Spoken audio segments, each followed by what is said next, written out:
Hello മക്കളെ, welcome to 90 plus India's first animated live T V series. Hello, hi. എങ്ങനെയുണ്ടായിരുന്നടാ ഇതുവരെയുള്ള എക്സാമുകളൊക്കെ? എല്ലാവർക്കും സുഖല്ലേ? സമയത്ത് എഴുതി വയ്യാതായ നിങ്ങള് എങ്ങനെയുണ്ടായിരുന്നോ? കഴിഞ്ഞു പോയ എക്സാമുകളൊക്കെ എളുപ്പമായിരുന്നോ? എളുപ്പമായിരുന്നോ? Good evening, good evening, good evening. Thomas, Manju, Advaith. കുഴപ്പമില്ലായിരുന്നു, ഈസി ആയിരുന്നു, സുഖമൈശ്വര്യ. എല്ലാവർക്കും ഈസി ആയിരുന്നോ? ഇപ്പൊ ജോലി പറഞ്ഞ പോലെ ഈസി അല്ലായിരുന്നു. വൈകിക്ക് എന്ത് പറ്റി ഈസി അല്ലാതാവാൻ?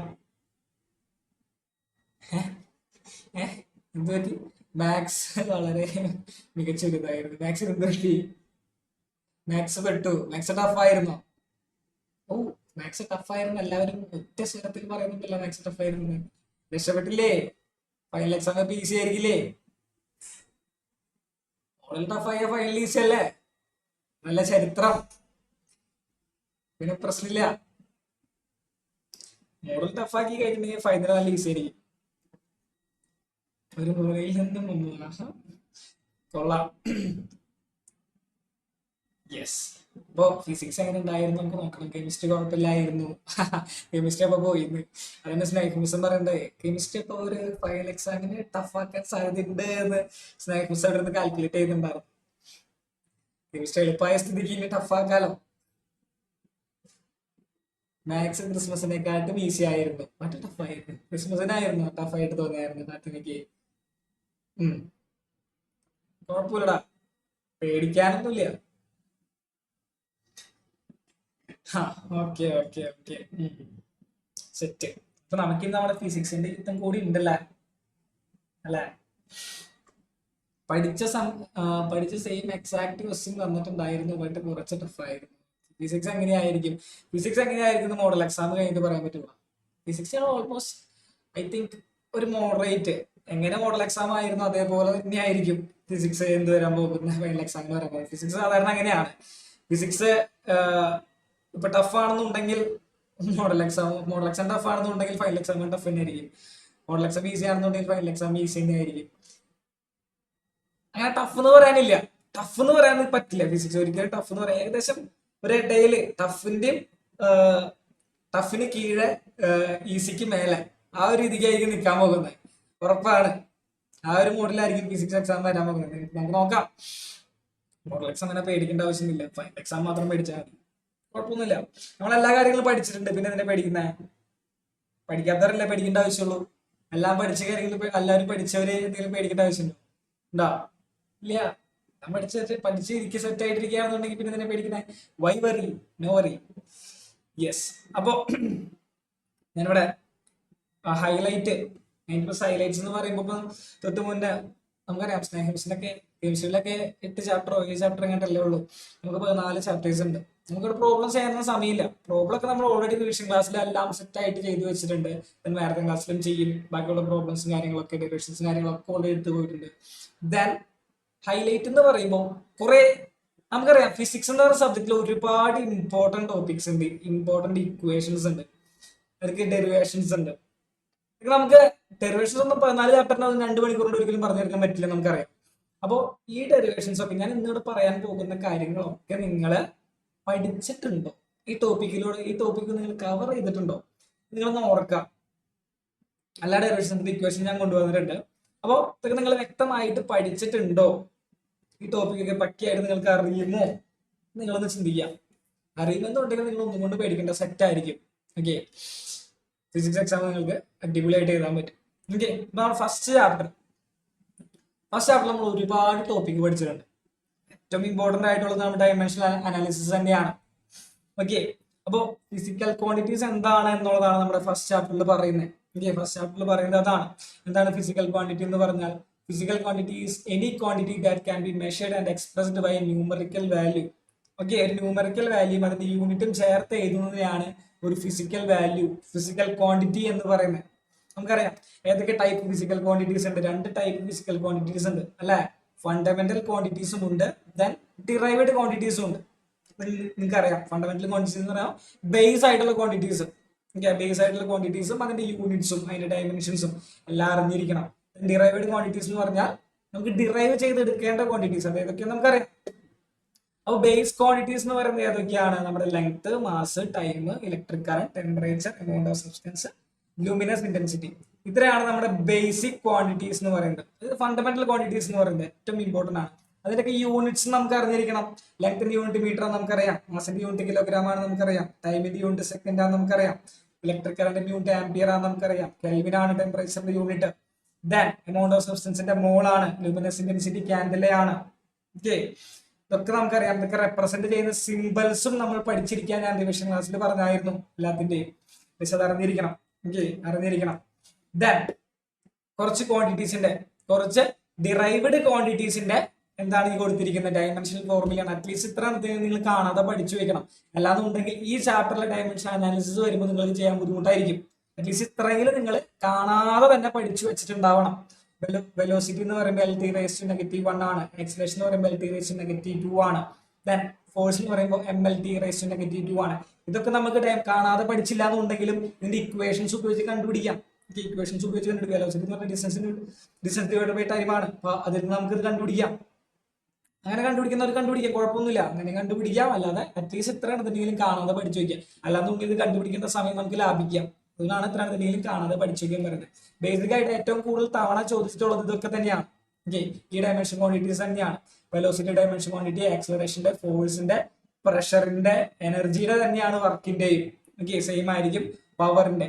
അറ്റ്ലീസ്റ്റ് ഇത്ര ആണെങ്കിലും കാണാതെ നിങ്ങൾ പഠിച്ചു വയ്ക്കുക. കാരണം ഒരു മാർക്കിന്റെ ഭാഗത്തിന് ഈ ഒരു ഡയമെൻഷൻ ഫോർമുലാസിന് വളരെയധികം ഇമ്പോർട്ടൻസ് ഉണ്ട്. വളരെയധികം ഇമ്പോർട്ടൻസ് എന്ന് പറഞ്ഞാൽ വളരെയധികം ഉണ്ട്. അപ്പൊ ഏതെങ്കിലും ഒക്കെ ചോദിക്കുകയാണെങ്കിൽ 1 മാർക്ക് നമുക്ക് കളയാൻ പറ്റില്ല. ഈസി ആയിട്ട് കിട്ടുന്ന 1 മാർക്ക് നമുക്ക് കളയരുത് ഒരിക്കലും. ഓക്കെ, അപ്പൊ ഇത്രയും ക്വാണ്ടിറ്റീസ് എങ്കിലും അറ്റ്ലീസ്റ്റ് നിങ്ങൾ കാണാതെ പഠിച്ചു വെക്കണം നിർബന്ധമായിട്ട്. ദെൻ എന്തിനാണ് ഈ ഡയമെൻഷൻ ഫോർമുലക്ക് പഠിക്കുന്നത്? ഡയമെൻഷൻ അനാലിസിസ് ചെയ്യാൻ വേണ്ടിയിട്ട് അല്ലെ. അവിടെ പഠിക്കേണ്ടത് എന്താണ്? നമ്മുടെ പ്രിൻസിപ്പിൾ ഓഫ് ഹോമോജിനിറ്റി ആണ്. ഓക്കെ, നമുക്കറിയാം principle of homogeneity states that dimension of each of the terms of dimensional equation on both side should be same. LHS-ലുള്ള ടേംസിന്റെയും RHS-ലുള്ള ടേംസിന്റെയും ഡയമെൻഷൻസ് എന്തായിരിക്കണം? ഈക്വൽ ആയിരിക്കണം, സെയിം ആയിരിക്കും. അതാണ് നമ്മുടെ പ്രിൻസിപ്പിൾ ഓഫ് ഹോമോജിനിറ്റി പറയുന്നത്. നമ്മൾ ഡയമെൻഷൻ അനാലിസിസ് യൂസ് ചെയ്യുന്നതിനാണ് ഫിസിക്കൽ ഇക്വേഷൻസിന്റെ കറക്റ്റ്നസ് ചെക്ക് ചെയ്യാൻ വേണ്ടിയിട്ട്. ഒരു ഇക്വേഷൻ തന്നിട്ട് ഇപ്പോൾ kinetic energy equal to ½ mv² correct ആണോ, E = കറക്റ്റ് ആണോ എന്ന് ചെക്ക് ചെയ്യാൻ വേണ്ടിയിട്ട്. Than derivation of formulas using dimension analysis വളരെ ഇമ്പോർട്ടന്റ് ആയിട്ട്. സിമ്പിൾ പെൻഡുലത്തിന്റെ ഇക്വേഷൻ ഡിറൈവ് ചെയ്തെടുക്കുക, കൈനറ്റിക് എനർജിയുടെ ഇക്വേഷൻ ഡിറൈവ് ചെയ്തെടുക്കുക, സെൻട്രിപെറ്റൽ ആക്സിലറേഷന്റെ ഇക്വേഷൻ ഡിറൈവ് ചെയ്തെടുക്കുക. ഓക്കെ, അങ്ങനെയുള്ള ഓരോ സെൻട്രിപെറ്റൽ ഫോഴ്സിന്റെ അങ്ങനെ ഒരുപാട് ക്വാണ്ടിറ്റീസിന്റെ ഇക്വേഷൻ ഡിറൈവ് ചെയ്തെടുക്കാൻ വേണ്ടിയിട്ട് നമ്മൾ എന്ത് ഉപയോഗിക്കും? ഡയമെൻഷണൽ അനാലിസിസ് ഉപയോഗിക്കാറുണ്ട് അല്ലെ. ദെൻ എന്തായാലും 101% ഉറപ്പുള്ള കാര്യമാണ് സിഗ്നിഫിക്കന്റ് ഫിഗേഴ്സ് ഏതെങ്കിലും ഒന്ന് വരുന്നുള്ളത്. അപ്പൊ സിഗ്നിഫിക്കന്റ് ഫിഗേഴ്സ് ഏത് നമ്പർ വരും നമുക്ക് പറയാൻ പറ്റില്ല. കോടാനുകൂടി നമ്പേഴ്സ് ഉണ്ടല്ലേ, ഏത് കൃത്യമായിട്ട് വരാന്ന് നമുക്ക് പറയാൻ പറ്റില്ല. അപ്പൊ അതിന്റെ കൺസെപ്റ്റ് നമ്മൾ അറിഞ്ഞിരിക്കണം. എന്താണ്? നോൺ സീറോ ഡിജിറ്റുകളെല്ലാം എന്താണ്? സിഗ്നിഫിക്കന്റ് ആണ്. ഓക്കെ, നോൺ സീറോ ഡിജിറ്റുകളെല്ലാരും എന്തായിരിക്കും? സിഗ്നിഫിക്കന്റ് ആയിരിക്കും, എണ്ണേണ്ട വരും. ദെൻ ലീഡിങ് സീറോസ് ഒന്നും സിഗ്നിഫിക്കന്റ് അല്ല. ട്രാപ്ഡ് സീറോസ് എല്ലാരും സിഗ്നിഫിക്കന്റ് ആണ്. ഓക്കെ, ട്രെയിലിംഗ് സീറോസ്, വാല് പോലെ വരുന്ന സീറോസിന്റെ കാര്യം നമ്മൾ എങ്ങനെ തീരുമാനിക്കുന്നത്? ഡെസിമൽ ഉണ്ട് ആ സംഖ്യയിൽ എങ്കിൽ അത് എന്താണ്? സിഗ്നിഫിക്കന്റ് ആയിരിക്കും. ഓക്കെ, സിഗ്നിഫിക്കന്റ് ആയിരിക്കും. ഡെസിമൽ ഇല്ല എന്നുണ്ടെങ്കിൽ എന്താണ്? അത് നോൺ സിഗ്നിഫിക്കന്റ് ആയിരിക്കും. ഓക്കെ, അപ്പോ സിഗ്നിഫിക്കന്റ് ഫിഗേഴ്സ് പഠിക്കാനുള്ള സിമ്പിൾ മെത്തേഡ് ആണത്. ഇപ്പൊ ഒരു 5000 എന്ന് പറഞ്ഞൊരു സംഖ്യ തന്നാൽ ബാക്കി 3 പൂജ്യങ്ങൾ എന്താ? ട്രെയിലിംഗ് സീറോസ് ആണ്, വാല് പോലെ വരുന്ന സീറോസ് ആണ്.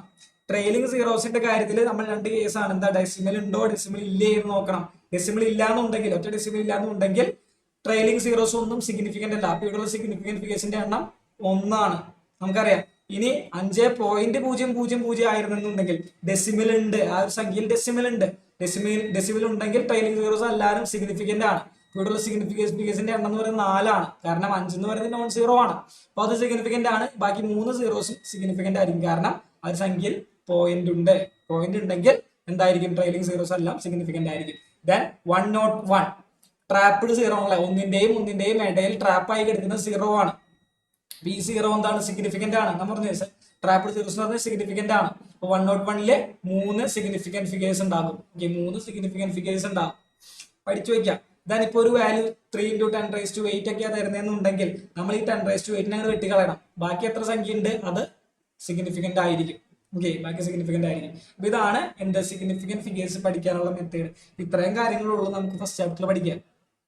ഇത്രയും കാര്യങ്ങളുള്ളൂ, കുറെ ടോപ്പിക്സ് ഒന്നുമില്ല. എത്ര ടോപ്പിക് ഉണ്ട് കൂടി എന്നാ 2-3 ടോപ്പിക്. ഈ ഒരു ക്വാണ്ടിറ്റീസ് പഠിച്ചു വയ്ക്കണം, ഡൈമെൻഷൻ അനാലിസിസ് പഠിച്ചു വയ്ക്കണം, ദാൻ സിഗ്നിഫിക്കന്റ് ഫിഗേഴ്സ് നമ്മൾ പഠിച്ചു വയ്ക്കണം. ഇത്ര ഉള്ളൂ ആ ചാപ്റ്ററിൽ പഠിക്കാനായിട്ട്. ഇത്രയും കാര്യങ്ങളുള്ളൂ. പിന്നെ കുറച്ച് പ്രോബ്ലംസ് നമ്മൾ എക്സ്ട്രാ വർക്ക്ഔട്ട് ചെയ്ത് നോക്കണം. അല്ലാതെ വെറുതെ വായിച്ച് പഠിച്ചിട്ട് കാര്യമില്ല. ഫിസിക്സും മാത്സും ഒരിക്കലും വായിച്ച് പഠിച്ചു കഴിഞ്ഞാൽ നിങ്ങൾക്ക് നല്ല മാർക്ക് വാങ്ങാൻ പറ്റില്ല. കുറച്ച് പ്രോബ്ലംസ് എക്സ്ട്രാ സ്വന്തമായിട്ട് വർക്ക്ഔട്ട് ചെയ്ത് നോക്കാം. ഒരുപാട് പ്രോബ്ലംസ് നമ്മുടെ ക്വസ്റ്റ്യൻ ബാങ്കിൽ തന്നിട്ടുണ്ട്. അല്ല, 40ഓളം ക്വസ്റ്റ്യൻസ് ഉണ്ട്. നിങ്ങൾക്ക് വർക്ക്ഔട്ട് ചെയ്ത് നോക്കി കഴിഞ്ഞാൽ നിങ്ങൾക്ക് സെറ്റ് ആയിരിക്കും. ഓക്കെ, സിമ്പിൾ പെൻഡുലത്തിന്റെ ടൈം പീരീഡ് ഞാൻ പറഞ്ഞത് അതല്ല ഇവിടെ ഓൾറെഡി പറഞ്ഞു വെച്ചത്. Derivation of formulas using dimension analysis എന്ന് പറഞ്ഞത് അല്ല വൈകി പറഞ്ഞത്. സിമ്പിൾ പെൻഡുലത്തിന്റെ ഇക്വേഷൻ ഡിറൈവ് ചെയ്തെടുക്കുക L/G. ഇത് ഡിറൈവ് ചെയ്തെടുക്കാൻ ഡൈമെൻഷൻ അനാലിസിസ് ഉപയോഗിക്കും. മെറ്റീരിയൽ കൊടുത്തിട്ടുണ്ട്. അതൊക്കെ കഴിഞ്ഞ ക്ലാസ്സിൽ ഡിസ്കസ് ചെയ്ത് പോയ കാര്യങ്ങൾ തന്നെയാണ്. ഓക്കെ, അതൊക്കെ പഠിച്ചു വയ്ക്കാം. ദെൻ ഞാൻ പറഞ്ഞു ഇവിടെ നമുക്ക് ഒരിക്കലും ക്വസ്റ്റ്യൻസ് ഡിസ്കസ് ചെയ്യാനുള്ള സമയമില്ല. 14 ചാപ്റ്റേഴ്സ് ഉണ്ട്, 2 മണിക്കൂറും കയ്യിൽ. ദെൻ രണ്ടാമത്തെ ചാപ്റ്ററിലോട്ട് കിടക്കുമ്പോൾ നിങ്ങൾ പഠിച്ചിരിക്കേണ്ട കുറച്ച്, നിങ്ങൾ വിട്ടുപോയിട്ടുണ്ടെങ്കിൽ മറക്കാതെ പഠിച്ചിരിക്കേണ്ട കുറെ കാര്യങ്ങളുണ്ട്. Okay, speed and velocity. ഈ ഒരു ഭാഗത്ത് സ്പീഡ് ആൻഡ് വെലോസിറ്റി എന്ന് പറയുന്ന ഭാഗത്ത് ഒരുപാട് ഇക്വേഷൻസ് ഉണ്ട്. ഏവറേജ് സ്പീഡ് കണ്ടുപിടിക്കാൻ, ഇൻസ്റ്റന്റേനിയസ് സ്പീഡ് കണ്ടുപിടിക്കാൻ, ഏവറേജ് വെലോസിറ്റി സെയിം ആയിരിക്കും, ഇൻസ്റ്റന്റേനിയസ് വെലോസിറ്റി, ഇതൊക്കെ കണ്ടുപിടിക്കാനുള്ള ഇക്വേഷൻസ് ഉണ്ട്. ഏവറേജ് വെലോസിറ്റി കണ്ടുപിടിക്കാനുള്ള ഇക്വേഷൻ ഇവിടെ കൊടുത്തിട്ടുണ്ട്. അപ്പോൾ സ്പീഡ് ആൻഡ് വെലോസിറ്റി എന്ന് പറയുന്ന ആ ഒരു ടോപ്പിക്കിന് താഴെ ഇത്രയും ഇക്വേഷൻസ് ഉണ്ട്. ഇക്വേഷൻസ് ഒക്കെ നിങ്ങൾ പഠിച്ചിട്ടുണ്ടോ നോക്കണം. ഇക്വേഷൻസ് ഒക്കെ നിങ്ങൾ പഠിച്ചിട്ടുണ്ടോ നോക്കണം. കാരണം ഈ ഒരു ഭാഗത്ത് നിന്ന് 2 മാർക്കിന്റെ ന്യൂമറിക്കൽ ക്വസ്റ്റ്യൻ വരാം. 2 മാർക്കിന്റെ ന്യൂമറിക്കൽ ക്വസ്റ്റ്യൻ വരാം. ഇതൊക്കെ മെറ്റീരിയൽ കൊടുത്തിട്ടുണ്ട്. അപ്പോൾ അതൊക്കെ ചെയ്യാൻ ക്യാപ്പബിൾ ആണോ നിങ്ങൾ എന്ന് നിങ്ങൾ ചിന്തിക്കുക. പഠിച്ചിട്ടുണ്ടെങ്കിൽ അത് ഉറപ്പ് വരുത്തുക. പഠിച്ചിട്ടില്ല എന്നുണ്ടെങ്കിൽ സമയമുണ്ട്, പഠിക്കുക. ഓക്കെ, ദെൻ ആക്സലറേഷന്റെ ഇക്വേഷൻ വരുമ്പോൾ നമുക്കറിയാം എന്താണ് change in velocity divided by change in time ആണ് നമ്മുടെ ആക്സലറേഷൻ വരുന്നത്. 2 ടൈപ്പ് ആക്സലറേഷൻസ് ഉണ്ട്, യൂണിഫോമും നോൺ യൂണിഫോം. അതൊക്കെ ഗ്രാഫ് വരയ്ക്കേണ്ട കാര്യം വരുമ്പോഴാണ്. ദെൻ ആക്സലറേഷന്റെ ഡെഫിനിഷൻ ജസ്റ്റ് വായിച്ചു നോക്കി, കാണാതെ പഠിച്ചൊന്നും വേണ്ട, വായിച്ചു നോക്കിയ what is the definition of acceleration ഒന്നും ചോദിക്കില്ല. ജസ്റ്റ് അറിഞ്ഞിരിക്കുക എന്താണ് ആക്സലറേഷൻ എന്നുള്ളത്, അതിന്റെ ഇക്വേഷൻ അറിഞ്ഞിരിക്കുക. ഇക്വേഷൻ എന്തിനാ? ന്യൂമറിക്കൽ ചെയ്യാൻ വേണ്ടിയിട്ട് തന്നെ. ന്യൂമറിക്കൽ ചെയ്യാൻ വേണ്ടിയിട്ടാണ് ഇക്വേഷൻസ് ആവശ്യം. ദെൻ ഏറ്റവും ഇമ്പോർട്ടന്റ് ആയിട്ടുള്ള 3 എന്താണ് കൈനമാറ്റിക് ഇക്വേഷൻസ് ആണ്. V is equal to U plus AT, S is equal to UT plus half AT square, V square is equal to U square plus 2AS. ഈ 3 ഇക്വേഷൻസും derive ചെയ്യാൻ വേണ്ടി സാധാ പോലെ, അതായത് ഗ്രാഫിക്കൽ മെത്തേഡ് അല്ലാതെ ഡിറൈവ് ചെയ്യാൻ അറിഞ്ഞിരിക്കണം, ഗ്രാഫിക്കൽ മെത്തേഡിൽ ഡിറൈവ് ചെയ്യാൻ അറിഞ്ഞിരിക്കണം. ഓക്കെ, രണ്ടും അറിഞ്ഞിരിക്കണം. രണ്ടും സിമ്പിൾ ആണ്, അത്ര വലിയ ബുദ്ധിമുട്ടുള്ള കാര്യങ്ങളൊന്നുമല്ല. അപ്പോൾ ഈ 3 ഇക്വേഷൻസും വളരെ ഇമ്പോർട്ടന്റ് ആണ്. ഈ 3 ഇക്വേഷൻ ബേസ് ചെയ്തും ന്യൂമറിക്കൽ ചോദ്യങ്ങൾ ചോദിക്കാം. ഓക്കെ, ഒരു ബിൽഡിങ്ങിന്റെ മുകളിൽ നിന്ന് ഇതൊരു ബിൽഡിംഗ് ആണ്, ഈ ബിൽഡിങ്ങിന്റെ മുകളിൽ നിന്ന് ഒരു കല്ല് താഴോട്ട് ഇട്ടു എങ്കിൽ ഈ ബിൽഡിങ്ങിന്റെ ഹൈറ്റ് എത്രയാ ചോദിക്കാം. അപ്പൊ നമ്മൾ ഏത് ഇക്വേഷൻ ഉപയോഗിക്കും? നമ്മൾ രണ്ടാമത്തെ ഇക്വേഷൻ ഉപയോഗിക്കും. നമുക്ക് ഈ ഒരു കല്ല് മുകളിൽ നിന്ന് താഴോട്ട് ട്രാവൽ ചെയ്ത ആ ഒരു ഡിസ്റ്റൻസ് കിട്ടിയാൽ മതി. എങ്കിൽ നമുക്ക് ഈ ഒരു ബിൽഡിങ്ങിന്റെ എന്ത് കിട്ടും? ഹൈറ്റ് കിട്ടും. ഈ ഒരു ബിൽഡിങ്ങിന്റെ ഹൈറ്റ് കിട്ടും. പഠിച്ചു വയ്ക്കാം. ഓക്കെ, പഠിച്ചു വയ്ക്കാം. അപ്പോൾ ഇതേപോലെ ഇക്വേഷൻസ് ഉപയോഗിച്ചിട്ട് ന്യൂമറിക്കൽ ചോദിക്കാം. ഓക്കെ, ഇതും ഒക്കെ 2 മാർക്കിനൊക്കെ ചോദ്യങ്ങളായിരിക്കും വരെ. ഗ്രാഫിക്കൽ മെത്തേഡ് അങ്ങനെയല്ല. കണ്ടോ, graphical representation of motion, position time graph വരയ്ക്കാൻ പഠിക്കണം, വെലോസിറ്റി ടൈം ഗ്രാഫ് വരയ്ക്കാൻ പഠിക്കണം, ആക്സലറേഷൻ ടൈം ഗ്രാഫ് വരയ്ക്കാൻ പഠിക്കണം. ഓക്കെ, പൊസിഷൻ ടൈം ഗ്രാഫിന്റെ സ്ലോപ്പ് നമ്മൾക്ക് എന്ത് തരും? വെലോസിറ്റി തരും. 1 വേർഡ് ആയിട്ട് ചോദിക്കാം, അറിഞ്ഞിരിക്കണം. ആ ഒരു ഭാഗത്തുനിന്ന് 3 ടൈപ്പ് ക്വസ്റ്റ്യൻസ് വരുമെന്ന് ഞാൻ റിവിഷൻ ക്ലാസ്സിലേ പറഞ്ഞായിരുന്നു. ഒരു ഗ്രാഫ് തന്നിട്ട് പൊസിഷൻ ടൈം ഗ്രാഫ് തന്നിട്ട് വെലോസിറ്റി ടൈം ഗ്രാഫ് വരയ്ക്കാൻ പറഞ്ഞു വരാം, വെലോസിറ്റി ടൈം ഗ്രാഫ് തന്നിട്ട് ആക്സലറേഷൻ ടൈം ഗ്രാഫ് വരയ്ക്കാൻ പറഞ്ഞു വരാം. അല്ലെന്നുണ്ടെങ്കിൽ ഒരു വെലോസിറ്റി ടൈം ഗ്രാഫ് മാത്രം തന്നിട്ട് അതിന്റെ ഏരിയ കണ്ടുപിടിക്കാൻ പറയാം. ഓക്കെ, അങ്ങനെ ഒരുപാട് കാര്യങ്ങൾ പറയും. അപ്പോൾ ആ ക്വസ്റ്റ്യൻസ് ഒക്കെ വർക്ക്ഔട്ട് ചെയ്തിട്ടുണ്ടാവണം നിങ്ങൾ.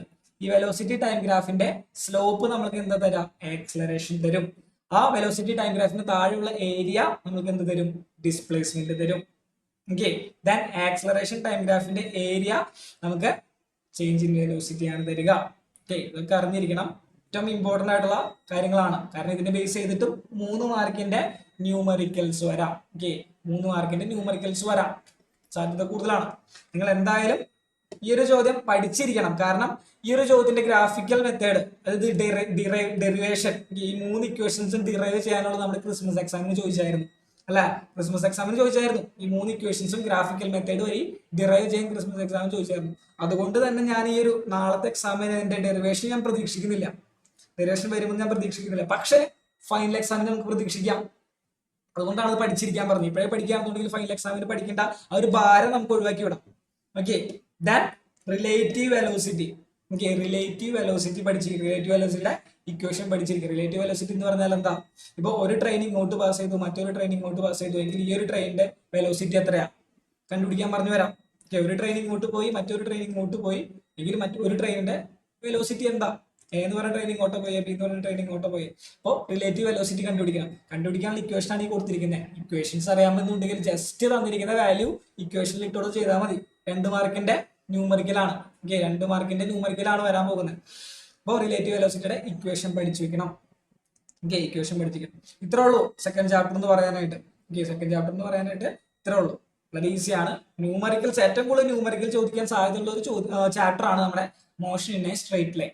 പല ടൈപ്പിൽ ചോദിക്കാം. കൈനമാറ്റിക് ഇക്വേഷൻ വെച്ചിട്ട് ന്യൂമറിക്കൽസ് ചോദിക്കാം, അതിന്റെ ഗ്രാഫിക്കൽ ഡെറിവേഷൻ ചോദിക്കാം. ദെൻ ഗ്രാഫുകൾ തന്നിട്ട് അതിന്റെ ഏരിയ, അല്ലെങ്കിൽ ഒരു ഗ്രാഫ് തന്നിട്ട് മറ്റൊരു ഗ്രാഫ് വരയ്ക്കാൻ, അങ്ങനെയുള്ള ചോദ്യങ്ങളായിരിക്കും കൂടുതൽ വരാൻ പോകുന്നത്. അത് നമ്മൾ ലാസ്റ്റ് ക്ലാസ്സിൽ ഡിസ്കസ് ചെയ്തതുമാണ്. അപ്പോൾ ആ ഒരു കൺസെപ്റ്റ് മനസ്സിലാക്കി വെച്ചാൽ നാളെ വരാൻ പോകുന്ന ചോദ്യങ്ങൾ നിങ്ങൾക്ക് ഈസി ആയിട്ട് ചെയ്യാൻ പറ്റും. ഓക്കെ, ദെൻ നമ്മുടെ തേർഡ് ചാപ്റ്ററിലോട്ട് കടക്കുമ്പോൾ, okay, motion in a plane എന്ന് പറയുന്ന തേർഡ് ചാപ്റ്ററിലോട്ട് കടക്കുന്നു. എന്തൊക്കെ കാര്യങ്ങളാണ് പഠിക്കാനുള്ളത്? സ്കെയിലാർസ് എന്താണ്, വെക്ടേഴ്സ് എന്താണ്, കുറച്ച് വെക്ടർ ക്വാണ്ടിറ്റിയും സ്കെയിലാർ സ്ക്രീൻഷോട്ട് എടുത്ത് വെച്ചോടാ. എന്താണ് പറഞ്ഞത്? കുറച്ച് സ്കെയിലാർ ക്വാണ്ടിറ്റിയും വെക്ടർ ക്വാണ്ടിറ്റിയും പഠിച്ചു വെക്കണം. കുറച്ചെണ്ണം ഞാൻ റിവിഷൻ ക്ലാസ്സിൽ ഇതേപോലെ തന്നെ പറഞ്ഞു തന്നിട്ടുണ്ടായിരുന്നു. ഒരുപാട് എണ്ണത്തിന് സ്കെയിലർ ആണോ വെക്ടർ ആണോ എന്നുള്ള കാര്യങ്ങൾ പറഞ്ഞു തന്നിട്ടുണ്ടായിരുന്നു. വളരെ ഇമ്പോർട്ടൻ്റ് ആണ് ആ ടോപ്പിക് എന്ന് പറയുന്നത്. സ്കെയിലാർ ക്വാണ്ടിറ്റിക്ക് എന്ത് മാത്രമേ ഉണ്ടാവുള്ളൂ? മാഗ്നിറ്റ്യൂഡ് മാത്രമേ ഉണ്ടാവുള്ളൂ. ദെൻ വെക്ടർ ക്വാണ്ടിറ്റിക്ക് എന്തുണ്ടാവും? മാഗ്നിറ്റ്യൂഡ് ഉണ്ടാവും, ഡയറക്ഷൻ ഉണ്ടാവും. ദെൻ പല ടൈപ്സ് ഓഫ് വെക്ടേഴ്സ് ഉണ്ട് അല്ലെ? നൾ വെക്ടർ ഉണ്ട്, ഈക്വൽ വെക്ടർ ഉണ്ട്, നെഗറ്റീവ് വെക്ടർ ഉണ്ട്, ഒരുപാട് വെക്ടേഴ്സ് ഉണ്ട്. അപ്പോൾ ഇതൊക്കെ എന്താണെന്ന് പഠിച്ചിരിക്കണം. ടൈപ്സ് ഓഫ് വെക്ടേഴ്സും പഠിച്ചിരിക്കണം, വെക്ടർ ക്വാണ്ടിറ്റി എന്താണെന്ന് അറിഞ്ഞിരിക്കണം, സ്കെയിലാർ ക്വാണ്ടിറ്റി എന്താണെന്ന് അറിഞ്ഞിരിക്കണം. ഏതൊക്കെ സ്കെയിലാർ ക്വാണ്ടിറ്റീസ് കുറച്ചെണ്ണം പഠിച്ചു വയ്ക്കുക, ഏതൊക്കെ വെക്ടർ ക്വാണ്ടിറ്റീസ് കുറച്ചെണ്ണം പഠിച്ചു വയ്ക്കുക. ഓക്കെ, ദെൻ ഇലക്ട്രിക് കറണ്ട് നിങ്ങളെടുത്ത് പറയാണ്. ഇലക്ട്രിക് കറണ്ടിന്റെ ഡയറക്ഷൻ ഉണ്ട്, മാഗ്നിറ്റ്യൂഡും ഉണ്ട്. അതൊരു വെക്ടർ ക്വാണ്ടിറ്റി ആണോ? അല്ല. വെക്ടർ ഒരു ക്വാണ്ടിറ്റി വെക്ടർ ആണെന്നുണ്ടെങ്കിൽ അത് മാഗ്നിറ്റ്യൂഡും ഡയറക്ഷൻ മാത്രം ഉണ്ടായ പോരാ, പിന്നെ ഒന്നും കൂടി വേണം. അത് വെക്ടർ അഡീഷൻ കൂടെ പാലിച്ചിട്ടുണ്ടാവണം. വെക്ടർ അഡീഷൻ കൂടെ അത് പാലിക്കുകയാണെങ്കിൽ മാത്രമാണ് ഒരു ക്വാണ്ടിറ്റി വെക്ടർ ക്വാണ്ടിറ്റി ആയിട്ട് മാറുള്ളൂ. ഇലക്ട്രിക് കറണ്ടിന് ഡയറക്ഷനും ഉണ്ട്, മാഗ്നിറ്റ്യൂഡും ഉണ്ട്. ഇലക്ട്രിക് കറണ്ട് ഇപ്പൊ എങ്ങോട്ടാ ഫ്ലോ ചെയ്യുന്നത് നമുക്ക് പറയാൻ പറ്റും. എങ്ങോട്ടാ? പോസിറ്റീവ് ടു നെഗറ്റീവ് ആണ് ഇലക്ട്രിക് കറണ്ട് ഫ്ലോ ചെയ്യുന്നത്. അതിലൂടെ ഒഴുകുന്ന കറണ്ട് 2 ആംപിയർ ആണെന്ന് നമുക്ക് പറയാം. അപ്പൊ അതിന് മാഗ്നിറ്റ്യൂഡും കിട്ടി, ഡയറക്ഷൻ കിട്ടി. ബട്ട് സ്റ്റിൽ ഇറ്റ് ഈസ് എന്താണ്? അതൊരു സ്കെയിലാർ ക്വാണ്ടിറ്റി ആണ് ഇലക്ട്രിക് കറണ്ട് എന്ന് പറയുന്നത്, വെക്ടർ ക്വാണ്ടിറ്റി അല്ല. കാരണം എന്താ? ഇലക്ട്രിക് കറണ്ട് വെക്ടർ അഡീഷൻ പാലിക്കുന്നില്ല, അതുകൊണ്ടാണ് അത് സ്കെയിലാർ ക്വാണ്ടിറ്റി ആയിട്ട് മാറിയത്. Okay, then vector representation. Vector represent ചെയ്യുമ്പോൾ എന്തൊക്കെ വേണം നമുക്കറിയാം. ഒരു ടെയിൽ ഉണ്ടാവും, ഹെഡ് ഉണ്ടാവും. ഇങ്ങനെയാണ് ഒരു വെക്ടറിനെ റെപ്രസെന്റ് ചെയ്യാന്നുള്ള കാര്യം നമുക്കറിയാം.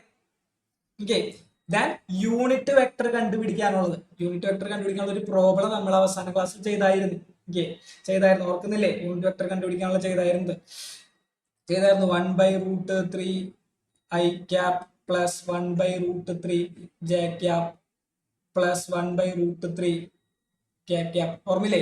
യൂണിറ്റ് വെക്ടർ നമ്മൾ ചെയ്തായിരുന്നു. ഇതിന്റെ മാഗ്നിറ്റ്യൂഡ് നമ്മൾ ആഡ് ചെയ്യാണെന്നുണ്ടെങ്കിൽ നമുക്ക് എത്ര കിട്ടും? 1 കിട്ടും. അപ്പൊ എപ്പോഴാണ് മാഗ്നിറ്റ്യൂഡ് 1 കിട്ടുന്നത്? ആ ഒരു വെക്ടറിനെയാണ് യൂണിറ്റ് വെക്ടർ എന്ന് വിളിക്കുന്നത്. യൂണിറ്റ് വെക്ടർ കണ്ടുപിടിക്കാനുള്ള ഇക്വേഷൻ ആണിത്. A cap is equal to vector divided by ആ വെക്ടറിന്റെ മാഗ്നിറ്റ്യൂഡ്. ഓക്കെ, വെക്ടറിന്റെ magnitude. Okay, then vector addition എന്ന് പറയുമ്പോൾ നമുക്ക് വെക്ടറിനെ എങ്ങനെയൊക്കെ ആഡ് ചെയ്യാം? രണ്ട് രീതിക്ക് ആഡ് ചെയ്യാം അല്ലെ? 2 രീതിക്ക് ആഡ് ചെയ്യാം. എങ്ങനെയാണ്? Triangle law of vectors, triangle law പ്രകാരം. ഓക്കെ, ട്രയാങ്കിൾ ലോ പ്രകാരം, ദെൻ പാരലലോഗ്രാം ലോ പ്രകാരം.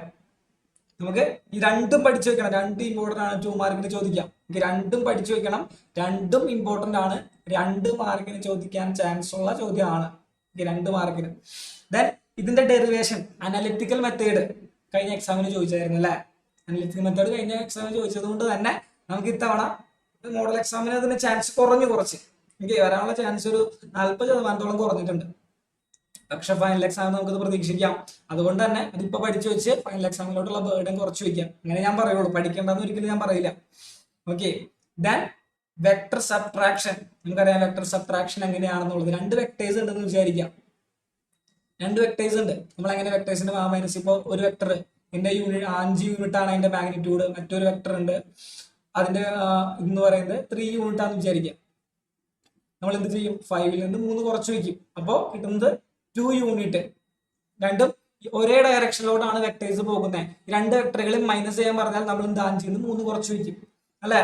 ദെൻ നമ്മൾ എന്ത് ചെയ്യും? ഇപ്പോൾ ഒരു വെക്ടർ ഇങ്ങോട്ടാണ്, 5 യൂണിറ്റ് വെക്ടർ ഇങ്ങോട്ടാണ്, മറ്റേ 3ന്റെ ഇങ്ങോട്ടാണ് വരുന്നതെന്ന് വിചാരിക്കാം. നമ്മൾ എന്ത് ചെയ്ത് വയ്ക്കും? ഇതും അതേപോലെ തന്നെ. ഇപ്പൊ ഈ വെക്ടർ എ വെക്ടർ ആണ്, ഈ വെക്ടർ ബി വെക്ടർ ആണെന്നുണ്ടെങ്കിൽ A vector plus minus B vector ചെയ്യും അല്ലെ. Vector plus minus B vector ചെയ്യും. അപ്പോൾ നമുക്ക് എന്ത് കിട്ടും? 5 പ്ലസ് മൈനസ് 3 എന്ന് പറയുമ്പോൾ അതും 2 യൂണിറ്റ് തന്നെ കിട്ടും. പക്ഷെ റെപ്രസെന്റ് ചെയ്യുമ്പോൾ എങ്ങനെ വരച്ചു വെക്കണം? വലിയ വെക്ടർ ഏതാണോ അതിന്റെ ഡയറക്ഷൻ ഏതാണോ അങ്ങോട്ട് വരച്ചേക്കണം. അപ്പൊ റിസൾട്ടന്റ് വെക്ടർ എങ്ങോട്ടായിരിക്കും? 2 യൂണിറ്റ് ഇങ്ങനെ കിട്ടും. ഓക്കെ, ആർ എന്ന് പറയുന്നത് 2 യൂണിറ്റ് ഇങ്ങോട്ട് കിട്ടും. അപ്പോൾ അത് പഠിച്ചു വയ്ക്കാം. Subtraction as addition of negative vector കണ്ടോ. Subtraction as addition of negative vector. Opposite ഡയറക്ഷനുള്ള ചെറുത് വലുതിൽ നിന്ന് എന്ത് ചെയ്യാം? ആഡ് ചെയ്യണം. പക്ഷെ നെഗറ്റീവ് സൈൻ ഇട്ട് ആഡ് ചെയ്യണം. അതാണ് ഈ ഇക്വേഷൻ കൊടുത്തിരിക്കുന്നത്. പഠിച്ചു വയ്ക്കാം. ഓക്കെ, ഏറ്റവും ഇമ്പോർട്ടന്റ് നാളത്തെ എക്സാമിന് നമുക്ക് പ്രതീക്ഷിക്കാവുന്ന ഏറ്റവും ഇമ്പോർട്ടന്റ് ആയിട്ടുള്ള 3 ഇതിൽ ഏതെങ്കിലും ചോദിക്കും. അത് അങ്ങോട്ടും ഇല്ല ഇങ്ങോട്ടും ഇല്ല, അത് ഉറപ്പാണ്. കാരണം കഴിഞ്ഞ എക്സാമിന് അനാലിറ്റിക്കൽ മെത്തേഡ് ചോദിച്ചാൽ ചോദ്യം പോലും ഈ ഒരു ഭാഗത്തുനിന്ന് ചോദിച്ചില്ല. പ്രൊജക്ടൈൽ മോഷന്റെ ഭാഗത്ത് ഒരു ചോദ്യം പോലും കഴിഞ്ഞ എക്സാമിന് ചോദിച്ചായിരുന്നില്ല. അപ്പോൾ നമുക്ക് ഏറ്റവും കൂടുതൽ ഈ ഒരു ഭാഗത്തു നിന്നുള്ള ചോദ്യങ്ങൾ എന്തായാലും പ്രതീക്ഷിക്കാം. ഞാൻ ആ ഒരു നെയിം വന്ന് മാറ്റി തരാം, താഴെയുള്ളത് കാണാൻ പറ്റുന്നില്ല.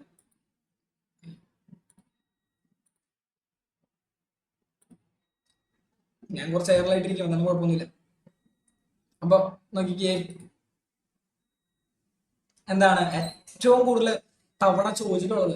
ഓക്കെ, ഏറ്റവും തവണ ചോദിച്ചിട്ടുള്ളതാണ് ഈ ഒരു ഡെറിവേഷൻസ്. ഓക്കെ, നോക്കിക്കേ, നമുക്കറിയാം ഹോറിസോണ്ടൽ കമ്പോണന്റും വെർട്ടിക്കൽ കമ്പോണന്റും അല്ലെ. ഹോറിസോണ്ടൽ കമ്പോണന്റ് എന്ന് പറയുമ്പോൾ ഒരു പ്രൊജക്റ്റില് ഒരു വസ്തു നമ്മൾ പ്രൊജക്ട് ചെയ്ത് വിടുകയാണെന്നുണ്ടെങ്കിൽ അതിന്റെ ഹോറിസോണ്ടൽ കമ്പോണന്റ് എന്ന് പറയുന്നത് യു കോസ് തീറ്റ ആയിരിക്കും. ദാൻ വെർട്ടിക്കൽ കമ്പോണന്റ് എന്ന് പറയുന്നത് യു എന്താണ് സൈൻ തീറ്റ ആയിരിക്കും. ദെൻ ഇതിന്റെ ട്രാജക്ടറി പാരബോളയാണെന്ന് പ്രൂവ് ചെയ്യാൻ പറഞ്ഞാൽ അതിന്റെ ഇക്വേഷൻ, ഫൈനൽ ഇക്വേഷൻ നമുക്ക് ഇതാണ് കിട്ടാം. ഓക്കെ, പാരബോളിക് പാത്ത് ആണ് ട്രാജക്ടറി. അതിന്റെ ട്രാജക്ടറി എന്ന് പറയുന്നത് പാരബോളിക് പാത്ത് തന്നെ. അത് പ്രൂവ് ചെയ്യാൻ പറഞ്ഞാൽ നമുക്ക് ഫൈനലി കിട്ടുന്ന ഇക്വേഷൻ ഇതായിരിക്കും. ഓക്കെ, അപ്പോ അതിന്റെ ഡെറിവേഷൻസ് ഉണ്ട്. ഡെറിവേഷൻ ഞാൻ ജസ്റ്റ് കാണിച്ചു തരാം. അവസാനം കിട്ടുന്നതാണ്. ഇങ്ങനെയാണ് നമ്മളത് പ്രൂവ് ചെയ്യുന്നത്. ഓക്കെ, ജസ്റ്റ് സ്ക്രീൻഷോട്ട് ചെയ്ത് വെക്കുക. അത് പാരബോളിക് പാത്ത് ആണെന്ന് പ്രൂവ് ചെയ്യേണ്ടത്.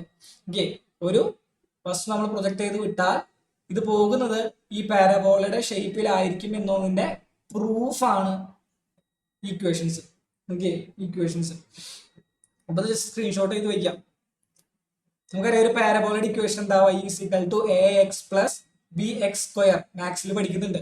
നമ്മൾ ഈ ഒരു ടൈമിലോട്ട് ഇക്വേഷൻസിനെ മാറ്റി ഇരുന്നു അത്രയുള്ളൂ. ക്ലാസ്സിൽ തന്നെ പറഞ്ഞായിരുന്നു അതൊക്കെ. അപ്പോൾ പഠിച്ചു വെക്കാം. തന്നെ എവിടെയാണ് നിർത്തിയത്? Time of flight. ഒരു വസ്തു നമ്മൾ പ്രൊജക്ട് ചെയ്ത് വിട്ട് മുകളിൽ നിന്ന് താഴോട്ട് എത്തുന്ന വരെയുള്ള ആ ടൈമാണ് ടൈം ഓഫ് ഫ്ലൈറ്റ് എന്ന് പറയുന്നത്. ഇക്വേഷൻ പഠിച്ചു വെക്കാം. ന്യൂമറിക്കൽ വരും, ഡിറൈവ് ചെയ്യാനും പറഞ്ഞു വരും. ഓക്കെ, ഒന്നില്ലാന്നുണ്ടെങ്കിൽ ഇതിന്റെ ഡെറിവേഷൻ ആയിരിക്കും. അല്ലാന്ന് ഡെറിവേഷനും ന്യൂമറിക്കലും ഒരുമിച്ച് ചോദിക്കാം. അതെന്നുണ്ടെങ്കിൽ 3 ഒരുമിച്ച് ഡിറൈവ് ചെയ്യാൻ പറഞ്ഞ് ചോദിക്കാം. ഇത് എങ്ങനെ വേണമെങ്കിലും ചോദ്യം വരാം. ഈ 3 അറിഞ്ഞിരിക്കണം. 3 ഡെറിവേഷൻ അറിഞ്ഞിരിക്കണം. 3 ഉപയോഗിച്ച് പ്രോബ്ലം ചെയ്യേണ്ടത് അറിഞ്ഞിരിക്കണം. ഓക്കെ, 3 ഇക്വേഷൻസ് ഉപയോഗിച്ച് പ്രോബ്ലം ചെയ്യേണ്ടത് അറിഞ്ഞിരിക്കണം. ഇപ്പൊ ഡെറിവേഷൻസ് പഠിക്കാൻ നിങ്ങൾക്ക് പറ്റില്ല എന്നുണ്ടെങ്കിൽ അറ്റ്ലീസ്റ്റ് ഈ ഫൈനൽ ഇക്വേഷൻസ് എങ്കിലും പഠിച്ചു വെക്കുക. കാരണം 5 മാർക്കിന്റെ ചോദ്യമായിരിക്കും. അതിൽ 3 മാർക്ക് ഡെറിവേഷനും 2 മാർക്ക് ന്യൂമറിക്കലായിരിക്കും. ഈ ജസ്റ്റ് ഇക്വേഷൻ മാത്രം അറിഞ്ഞിരിക്കുന്നുണ്ടെങ്കിൽ നിങ്ങൾക്ക് 2 മാർക്ക് കിട്ടും. 3 മാർക്ക് പോകും. 3 മാർക്ക് കളയാനല്ല ഞാൻ പറയുന്നത്. 3 മാർക്ക് 5 മാർക്ക് നിങ്ങൾക്ക് വേണം. ദാൻ പഠിച്ചിട്ടില്ല, തീരെ പഠിച്ചിട്ടില്ല, ഇത്ര നാളെ ഞാൻ ഇങ്ങനെ തൊണ്ട പോയിട്ട് സംസാരിച്ചിട്ട് പോലും നിങ്ങൾ പഠിച്ചിട്ടില്ല എന്നുണ്ടെങ്കിൽ അറ്റ്ലീസ്റ്റ് ഇക്വേഷൻസ് എങ്കിലും പഠിച്ചു വയ്ക്കും. Okay, then maximum height. Maximum ഹൈറ്റിന്റെ ഇക്വേഷൻ എന്ന് പറയുന്നത് എന്താ? u² sin² θ/2g. Than horizontal range എന്ന് പറയുമ്പോൾ അതിന്റെ equation u² sin 2θ/g. Than special case. Projectile motion അതിന്റെ പ്രൊജക്ട് ചെയ്ത് വിടുന്നത് നമ്മൾ 45 ഡിഗ്രിയിലാണെന്നുണ്ടെങ്കിൽ അതിന്റെ മാക്സിമം റേഞ്ചിലോട്ട് പോകുന്നുള്ള കാര്യം. ഓക്കെ, ആ ഒരു സ്പെഷ്യൽ കേസ് നിങ്ങൾക്ക് അറിഞ്ഞിരിക്കണം. ഏറ്റവും ഇമ്പോർട്ടന്റ് ആണ് കേട്ടോ, ഏറ്റവും ഇമ്പോർട്ടന്റ് ആണ്. നിങ്ങൾക്ക് തൊട്ടടുത്ത് വരാൻ പോകുന്ന എക്സാമിന് ഒരു ഭാഗത്ത് ചോദ്യം ഉറപ്പാണ്, ഇങ്ങോട്ടില്ല പഠിച്ചു വയ്ക്കാം. ദാൻ അവസാന ഭാഗം എന്ന് പറയുന്നത് നമ്മുടെ യൂണിഫോം സർക്കുലർ മോഷൻ ആണ്. ഇത് ഏറ്റവും വിരളമായിട്ട് ചോദിച്ചിട്ടുള്ളത് കൊണ്ട് തന്നെ നമുക്ക് ഇതിനും പ്രതീക്ഷ കൊടുക്കാം. ഓക്കെ, നെയിം ഒന്നിട്ട്. അപ്പോ ഇതും നിങ്ങൾ പഠിച്ചു വെക്കണം. ഓക്കെ, എന്താണ് uniform circular motion, angular displacement അറിയാം, ആംഗുലർ വെലോസിറ്റി അറിയാം. ഈ ഒരു relation between linear velocity and angular velocity പഠിച്ചു വെക്കണം. ദെൻ സെൻട്രിപെറ്റൽ ആക്സിലറേഷന്റെ ഈക്വേഷൻ ഡിറൈവ് ചെയ്യാനും പഠിച്ചു വെക്കണം. ഇതൊക്കെ കഴിഞ്ഞ റിവിഷൻ ക്ലാസ്സിൽ ഞാൻ ഡിറൈവ് ചെയ്ത് കാണിച്ചു തന്നായിരുന്നു. ഓക്കെ, നിങ്ങൾക്ക് അറിയില്ല എന്നുണ്ടെങ്കിൽ നിങ്ങൾ ആ റിവിഷൻ ക്ലാസ്സിന്റെ കഴിഞ്ഞ ക്ലാസ്സിന്റെ റിവിഷന്റെ ലിങ്ക് വാങ്ങി കണ്ടാൽ മതി. ഓക്കെ, ചാപ്റ്റർ 3ന്റെയും 4ന്റെയും. യെസ്, ഇത്ര ഉള്ളൂ നമ്മുടെ തേർഡ് ചാപ്റ്റർ എന്ന് പറയാനായിട്ട്. ഇത്രയും ടോപ്പിക്സ് ഉള്ളൂ തേർഡ് ചാപ്റ്ററിൽ പഠിക്കാൻ നിങ്ങൾക്ക്. അധികം ടോപ്പിക്സ് ഒന്നുമില്ല. ഏതൊക്കെയാണ്? നമ്മുടെ വെക്ടർ, യൂണിറ്റ് വെക്ടർ കണ്ടുപിടിക്കാനുള്ള ഈ ഒരു ഇക്വേഷൻ പഠിച്ചു വെക്കാം. ദെൻ വെക്ടർ അഡീഷൻ, അവിടെയാണ് നമ്മുടെ എന്തൊക്കെ വരുന്നത്, ട്രയാങ്കിൾ ലോയും പാരലലോഗ്രാം ലോയും പഠിച്ചു വെക്കണം, 2 മാർക്കിന്റെ. ഇവിടെ തന്നെയാണ് നമ്മുടെ അനലിറ്റിക്കൽ മെത്തേഡ് വരുന്നത്. അത് ഇമ്പോർട്ടന്റ് ഡെറിവേഷൻ ആണ്, 3 മാർക്കിന്റെ. ദെൻ 2 മാർക്കിന്റെ അതിന്റെ തന്നെ ന്യൂമറിക്കൽ ചോദിക്കാം. ഇത് ഓൾറെഡി വന്നതുകൊണ്ട് അതിന്റെ പ്രതീക്ഷ കുറയാന്ന് ഞാൻ പറഞ്ഞു. ദെൻ വെക്ടർ സബ്ട്രാക്ട് ചെയ്യുന്നത് എങ്ങനെയാണെന്നുള്ളത്. ഓക്കെ, രണ്ട് വെക്ടറുകൾ തമ്മിൽ എങ്ങനെയാണ് സബ്ട്രാക്ട് ചെയ്യുന്നത് എന്നുള്ള കാര്യം. ദെൻ ഏറ്റവും ഇമ്പോർട്ടന്റ് ആയിട്ടുള്ളത് നമ്മുടെ പ്രൊജക്ടൈൽ മോഷൻ തന്നെയാണ്. അതിന്റെ പാത്ത് പാരബോളയാണെന്ന് പ്രൂവ് ചെയ്യാനുള്ളത്. ദെൻ അതിന്റെ ടൈം ഓഫ് ഫ്ലൈറ്റ്, അതിന്റെ maximum height, then horizontal range. അത് കഴിഞ്ഞിട്ടുള്ള ഡെറിവേഷൻസ് വരുന്നത് നമ്മുടെ സെൻട്രിപെറ്റൽ ആക്സിലറേഷന്റെയും relation between linear velocity and angular velocity. ഇത്രേ ഉള്ളൂ. ഓക്കെ, ഇത്ര കഴിഞ്ഞ് കഴിഞ്ഞിട്ടുണ്ടെങ്കിൽ സെറ്റാണ്. ദെൻ നമ്മുടെ 4th ചാപ്റ്റർ ലോസ് ഓഫ് മോഷനിലോട്ട് കിടക്കുന്നു. Okay, 4th chapter laws of മോഷനിലോട്ട് കിടക്കുന്നു. ഇവിടെയും ഉണ്ട് ഒരുപാട് ഡെറിവേഷൻസ് ഓൾറെഡി ചോദിച്ചത് കൊണ്ട് തന്നെ. എന്താണ് യൂണിഫോം സർക്കുലർ മോഷൻ, എന്താണ് സെൻട്രിപെറ്റൽ ഫോഴ്സ് നമുക്കറിയാം. അതൊക്കെ തിയറിയാണ്. ഓക്കെ, തിയറിയാണ്. ദെൻ വരാൻ പോകുന്ന ഡെറിവേഷൻ എന്ന് പറയാനായിട്ട് കഴിഞ്ഞ എക്സാമിന് ബാങ്ക്ഡ് റോഡ് ആയിരുന്നു ചോദിച്ചായിരുന്നു അല്ലെ? കഴിഞ്ഞ എക്സാമിന് ബാങ്ക്ഡ് റോഡ് ചോദിച്ചായിരുന്നേ. ഇത്തവണ നമുക്ക് എന്ത് പ്രതീക്ഷിക്കാം? കെർവ്ഡ് റോഡ് പ്രതീക്ഷിക്കാം. അതിന്റെ ഡെറിവേഷൻ പ്രതീക്ഷിക്കാം. ഒരു കെർവ്ഡ് റോഡിൽ ഒരു വാഹനം പോകുന്ന മാക്സിമം പെർമിസിബിൾ സ്പീഡ് എത്രയാണെന്ന് ചോദിക്കാം. നമുക്കറിയാം ഈ പക്ഷെ നമുക്കറിയാം, പഠിച്ചു വയ്ക്കാം. ഓക്കെ, പഠിച്ചു വയ്ക്കുക, ഇമ്പോർട്ടന്റ് ആണ്. ദെൻ ബാങ്കിങ് ഓഫ് റോഡും, അതിന്റെ എന്തുകൊണ്ടാണ് ബാങ്കിങ് ഓഫ് റോഡിന്റെ ആവശ്യകത, എന്തിനു വേണ്ടിയിട്ടാണ് നമ്മൾ റോഡ് ബാങ്ക് ചെയ്ത് വെക്കുന്നത്? കാരണം വണ്ടികൾ തെന്നി പോകാതിരിക്കാൻ വേണ്ടിയിട്ട്. ഓഫ് കോഴ്സ് നമുക്കറിയാം. ഞാൻ അതിന്റെ ഫോർമുല പഠിച്ചു വെക്കുക. അത് ഏതാണ് അതിന്റെ ഫോർമുല? അതിന്റെ ഡെറിവേഷൻ കഴിഞ്ഞിട്ടില്ല, അതിന്റെ ചിത്രവും ഡയഗ്രാമും. ഓക്കെ, ഡയഗ്രാമും ഇമ്പോർട്ടന്റ് ആണ്. കഴിഞ്ഞ എക്സാമിന് ചോദിച്ചതുകൊണ്ട് തന്നെ മോഡൽ എക്സാമിന്റെ ഒരു 40% അതിന്റെ സാധ്യത കുറഞ്ഞു. പക്ഷെ ഫൈനൽ എക്സാമിന് ചോദിക്കാം. ഓക്കെ, ഫൈനൽ എക്സാമിന് ചോദിക്കാം. ആ ഒരു ബേർഡൻ ഒഴിവാക്കാൻ വേണ്ടിയിട്ട് നിങ്ങൾ പഠിച്ചു വെക്കുക, ഇപ്പൊ തന്നെ പഠിച്ചു വെക്കുക. പിന്നെ എന്തായാലും നിങ്ങളിപ്പോ പഠിച്ചാലത് മോഡൽ എക്സാം ആകുമ്പോൾ നിങ്ങൾ മറന്നിട്ടുണ്ടാവും. മറക്കില്ല എന്നല്ല ഞാൻ പറയുന്നത്, എന്തായാലും മറന്നിട്ടുണ്ടാവും, ഉറപ്പാണ്. പക്ഷെ അത് പിന്നീട് നിങ്ങൾ വായിക്കുമ്പോൾ, ഇപ്പൊ നിങ്ങൾ ഒരു 10 മിനിറ്റ് എടുത്ത് പഠിക്കുകയാണെന്നുണ്ടെങ്കിൽ മോഡൽ ഫൈനൽ എക്സാമിന് നിങ്ങൾക്ക് 5 മിനിറ്റ് മതി പഠിക്കുക. ആ ഒരു ടൈം ലാഭം എന്തായാലും അവിടെ ഉണ്ടാവും, ഉറപ്പാണ്. അതുകൊണ്ടാണ് എന്തായാലും ഇന്ന് പഠിച്ചില്ലെന്നുണ്ട്, ഇന്ന് പഠിച്ചു, എന്തായാലും ഫൈനൽ എക്സാം ആയി കഴിഞ്ഞാൽ അത് മറന്നു പോകും എന്ന് പ്രതീക്ഷിക്കുന്ന കാര്യമില്ല. അവിടെ എന്തെങ്കിലും ലാഭം ഉണ്ടാവല്ലോ, ആ ലാഭമാണത്. 10 മിനിറ്റ് കൊണ്ട് എടുത്ത് പഠിച്ച സാധനം നിങ്ങൾക്ക് 5 മിനിറ്റ് മതി പിന്നീട് പഠിക്കാൻ എടുക്കുള്ളൂ. കാരണം ഓൾറെഡി തലയിൽ കയറി ഒരു വട്ടം. പിന്നെ മറക്കുന്നുള്ളത് ശരി തന്നെ, പക്ഷെ അത് വീണ്ടും തിരിച്ചെടുക്കാൻ വേണ്ടിയിട്ട് അത്ര സമയം എടുക്കില്ലാന്ന്. എനിക്ക് ഈ ജിമ്മിലൊക്കെ പോയിട്ട് വർക്കൗട്ട് ചെയ്യുമ്പോൾ അങ്ങനെയാണ്. ഇപ്പോൾ ഭയങ്കര ബോഡി ഉണ്ടായിരുന്ന ഒരാള് ജിമ്മിൽ പോവാതിരുന്നിട്ട് ഒരു കൊല്ലം നല്ല മണ്ണൊക്കെ വെച്ച് വരാണ്. അയാൾ വീണ്ടും ട്രാൻസ്ഫോം പഴയ പോലെ ചെയ്യാൻ വേണ്ടിയിട്ട് 3 മാസം സമയം എടുക്കുള്ളൂ. കാരണം ഓൾറെഡി ആൾക്ക് മസിൽ മെമ്മറി ഉണ്ട്. അതേപോലെ തന്നെ മനുഷ്യന്റെ കാര്യം, മനുഷ്യൻ എന്ത് പഠിച്ചാലും ആ ഒരു ബ്രെയിനിൽ ആ മെമ്മറി ഇങ്ങനെ എടുക്കുന്നുണ്ടാവും. ഒന്ന് പൊടി തട്ടി എടുത്താൽ മാത്രം മതി. ഓക്കെ, ദെൻ എന്താണ് അടുത്തത് വരുന്നത്? നമ്മുടെ impulse momentum. Okay, impulse momentum relation. അവിടെ എന്താണ് മൊമെന്റത്തിന്റെ ഇക്വേഷൻ നമുക്കറിയാം. എന്താണ്? P = മാസ് ഇൻടു വെലോസിറ്റി ആണ്. അവിടെ ഇമ്പൾസ് മൊമെന്റം തിയറം ഉണ്ട്. ഇമ്പൾസ് മൊമെന്റം തിയറം പഠിച്ചു വയ്ക്കാം. എന്താണ്? Impulse = change in momentum. Impulse = change in momentum ആണ് ഇമ്പൾസ് മൊമെന്റം തിയറം എന്ന് പറയുന്നത്. Impulse = change in momentum. പഠിച്ചു വയ്ക്കുക. അതൊക്കെ 9ാം ക്ലാസ്സിൽ പഠിക്കുന്ന കാര്യമാണ്. Okay, force into time is equal to delta P. ഇവിടെ നിന്നും ന്യൂമറിക്കൽ ചോദിക്കാം. ഓക്കെ, ഇവിടെ നിന്നും ന്യൂമറിക്കൽസ് ചോദിക്കാം. ഇതിന്റെ ഡെയിലി ലൈഫ് ആപ്ലിക്കേഷൻ, റിയൽ ലൈഫിലുള്ള ആപ്ലിക്കേഷൻസ് എന്തൊക്കെയാണ്? Air bag, cricket catch, then pole vault ചാടുന്ന വ്യക്തിക്ക് അല്ലെ, പോൾ വാൾട്ട് ഇങ്ങനെ വളഞ്ഞ് ചാടുമ്പോൾ അവിടെ ഫോം ബെഡ് ആണ് വയ്ക്കുക. ഇവിടെ ഇങ്ങനെ ചാടാനുള്ള സാധനം ഉണ്ടാവും. ഒരാൾ വടി കുത്തി പിടിച്ച് ചാടും. വടി കുത്തി പിടിക്കുന്ന വളഞ്ഞ് ചാടി കഴിയുമ്പോൾ ഫോം ബെഡിലോട്ട് ചാടണം. അവിടെ കോൺക്രീറ്റ് വെച്ച് കഴിഞ്ഞാൽ അയാളുടെ പരിപ്പളക്കാണ് അല്ലെ. പകരം അവിടെ എന്ത് വയ്ക്കുന്നത്? ഫോം ബെഡ് ആണ്. കാരണം ഫോം ബെഡിലോട്ട് വീഴുമ്പോൾ താഴ്ന്നു പോകും. അപ്പോൾ എന്താണ് നമ്മുടെ ന്യൂട്ടന്റെ സെക്കൻഡ് ലോ പ്രകാരം സമയം കൂടിയാൽ ഫോഴ്സ് കുറയും അല്ലെ, സമയം കൂടിയാൽ ഫോഴ്സ് കുറയും. അപ്പോൾ ആ ഒരു ഇമ്പാക്റ്റ് ഇല്ല ഒഴിവാക്കാൻ വേണ്ടിയിട്ടാണ് നമ്മൾ എന്ത് ചെയ്യുന്നത്? നമ്മുടെ എയർ ബാഗും ക്രിക്കറ്റർ ക്യാച്ച് ചെയ്യുമ്പോൾ കൈ ഇങ്ങനെ പിടിച്ചിട്ട് പിന്നോട്ട് വലിക്കുന്നതും ഒക്കെ എന്താണ്? ആ ഒരു ഫോഴ്സ് കുറയ്ക്കാൻ വേണ്ടിയിട്ട്, ആ ഒരു പെയിൻ കുറയ്ക്കാൻ വേണ്ടിയിട്ടാണ്. അപ്പൊ അതൊക്കെ പഠിച്ചു വെക്കാം.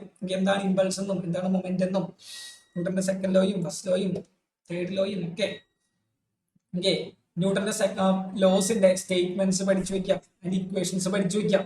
ഏതൊക്കെയുണ്ട്? First law, then second law, then third law. First law എന്ന് പറയുന്നത് എന്തുമായി ബന്ധപ്പെട്ടിരിക്കുന്നു? ഇനേർഷ്യ ആയിട്ട് ബന്ധപ്പെട്ടിരിക്കുന്നു. സെക്കൻഡ് ലോ എന്ന് പറയുന്നത് മൊമെന്റമായിട്ട് ബന്ധപ്പെട്ടിരിക്കുന്നു. ഓക്കെ, പഠിച്ചു വയ്ക്കാം. ഓക്കെ, അതൊക്കെ അറിഞ്ഞിരിക്കണം. ദെൻ അതിന്റെയൊക്കെ റിയൽ ലൈഫ് എക്സാമ്പിൾസും ആപ്ലിക്കേഷൻസും. കൺസെപ്റ്റ് ഓഫ് ഇനേഷ്യ, എത്ര ടൈപ്പ് ഇനേഷ്യ ഉണ്ട്? റെസ്റ്റ് ഉണ്ട്, മോഷൻ, ഡയറക്ഷൻ ഉണ്ട്. ഡയറക്ഷൻ നമുക്ക് ഇവിടെ പഠിക്കാനില്ല. റെസ്റ്റും മോഷൻ, ഇനേഷ്യ ഓഫ് റെസ്റ്റും ഇനേഷ്യ ഓഫ് മോഷനും പഠിച്ചു വയ്ക്കാം. ഇനേഷ്യ ഓഫ് റെസ്റ്റും ഇനേഷ്യ ഓഫ് മോഷനും പഠിച്ചു വയ്ക്കാം. ദെൻ ന്യൂട്ടൺ ലോസിന്റെ ആപ്ലിക്കേഷൻസ് ആണ്. Equilibrium forces. ഇക്വിലിബ്രിയം ഫോഴ്സസ് നിങ്ങൾക്ക് അങ്ങനെ അധികം പഠിക്കാനില്ല. കാരണം ഒരു വസ്തുവിലോട്ട് ആക്ട് ചെയ്യുന്ന ഫോഴ്സ് ഇക്വിലിബ്രിയം ആണെന്നുണ്ടെങ്കിൽ ഈ ഒരു വസ്തു മൂവ് ചെയ്യില്ല. നമുക്കറിയാം അല്ലടാ. ഇപ്പോ ഇതൊരു ബോക്സ് ആണ്. ഈ ഒരു ബോക്സിന് ഞാൻ ഇവിടെ നിന്ന് 20 ന്യൂട്ടൺ ഫോഴ്സ് കൊടുത്തു. ഇവിടെ നിന്നും 20 ന്യൂട്ടൺ ഫോഴ്സ് കൊടുത്തു. ഇവിടെ നെറ്റ് ഫോഴ്സ് എത്രയായിരിക്കും? നെറ്റ് ഫോഴ്സ് ഓഫ് കോഴ്സ് 0 ആയിരിക്കും അല്ലെ. അത് 20 ന്യൂട്ടൺ ഫോഴ്സിലും 20 ന്യൂട്ടൺ ഫോഴ്സിലും ഇങ്ങോട്ട് കൊണ്ട് തള്ളിക്കാൻ എങ്ങനെ അനങ്ങോ? അനങ്ങില്ല. ഇക്വിലിബ്രിയത്തിലാണ്, ബാലൻസ്ഡ് ഫോഴ്സ് ആണെന്ന് നമുക്ക് പറയാം. ഓക്കെ, ദെൻ ടെൻഷൻ ഇൻ സ്ട്രിങ്ങും നോർമൽ ഫോഴ്സും ഫ്രിക്ഷൻ ഫോഴ്സും ഒക്കെ എന്താണ്? ന്യൂട്ടന്റെ ലോസിന്റെ ആപ്ലിക്കേഷൻസ് ആണ്. ഓക്കെ, ആപ്ലിക്കേഷൻസ് ആണ്, പഠിച്ചു വയ്ക്കാം. Then friction, types of friction, angle of repose. Angle of repose എന്ന് പറയുന്നത് നമുക്കറിയാം. ടൈപ്സ് ഓഫ് ഫ്രിക്ഷൻ ഏതൊക്കെയാണ്? സ്റ്റാറ്റിക് ഫ്രിക്ഷൻ ഉണ്ട്, കൈനറ്റിക് ഫ്രിക്ഷൻ ഉണ്ട്, റോളിംഗ് ഫ്രിക്ഷൻ ഉണ്ട്. ഇതിന്റെയൊക്കെ ലോകളൊക്കെ നമ്മൾ പോയിന്റ് വൈസ് ആയിട്ട് പഠിച്ചിട്ടുണ്ട് അല്ല, ഒക്കെ പോയിന്റ് വൈസ് ആയിട്ട് പഠിച്ചിട്ടുണ്ട്. അപ്പൊ നിങ്ങൾ ആ മെറ്റീരിയലും കാര്യങ്ങളൊക്കെ എടുത്ത് നോക്കാം. അതൊക്കെ അവിടെ തന്നെ ഉണ്ടോ, വായിച്ചിട്ടുണ്ടോ, പഠിച്ചിട്ടുണ്ടോ, പഠിച്ചു തീർന്നതാണോ? Then angle of repose, limiting friction. Angle of repose എന്ന് പറഞ്ഞാൽ ഒരു വസ്തു ഇപ്പൊ നമ്മള് ഈ വസ്തു ഇങ്ങനെ വെച്ചിരിക്കാം.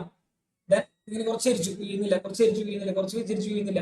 ഇത് വീഴാൻ പോകുന്നതിന് തൊട്ട് മുന്നേ ഒരു ചെരിവുണ്ടല്ലോ, ആ ഒരു ആംഗിൾ ഉണ്ടല്ലോ, അതിനാണ് ആംഗിൾ ഓഫ് റീപോസ്. അല്ലാന്നുണ്ടെങ്കിൽ ആംഗിൾ ഓഫ് ഫ്രിക്ഷൻ എന്നൊക്കെ നമുക്ക് പറയാം. ഓക്കെ, ഇങ്ങനെ നേരെ ഇരിക്കുന്ന വസ്തു ചെരിച്ച് ചെരിച്ച് ചെരിച്ച് ചെരിച്ച് വീഴാൻ പോകുന്നതിന് തൊട്ട് മുന്നുള്ള ആ ഒരു ചെരിവ്, ആ ഒരു ആംഗിളിനാണ് ആംഗിൾ ഓഫ് റീപോസ് നമുക്ക് പറയാം. അതിന് ഇക്വേഷൻസ് കാര്യങ്ങളൊക്കെ ഉണ്ട്. Then limiting friction. Limiting friction എന്ന് പറഞ്ഞാൽ എന്താ? The maximum value of static friction is called limiting friction.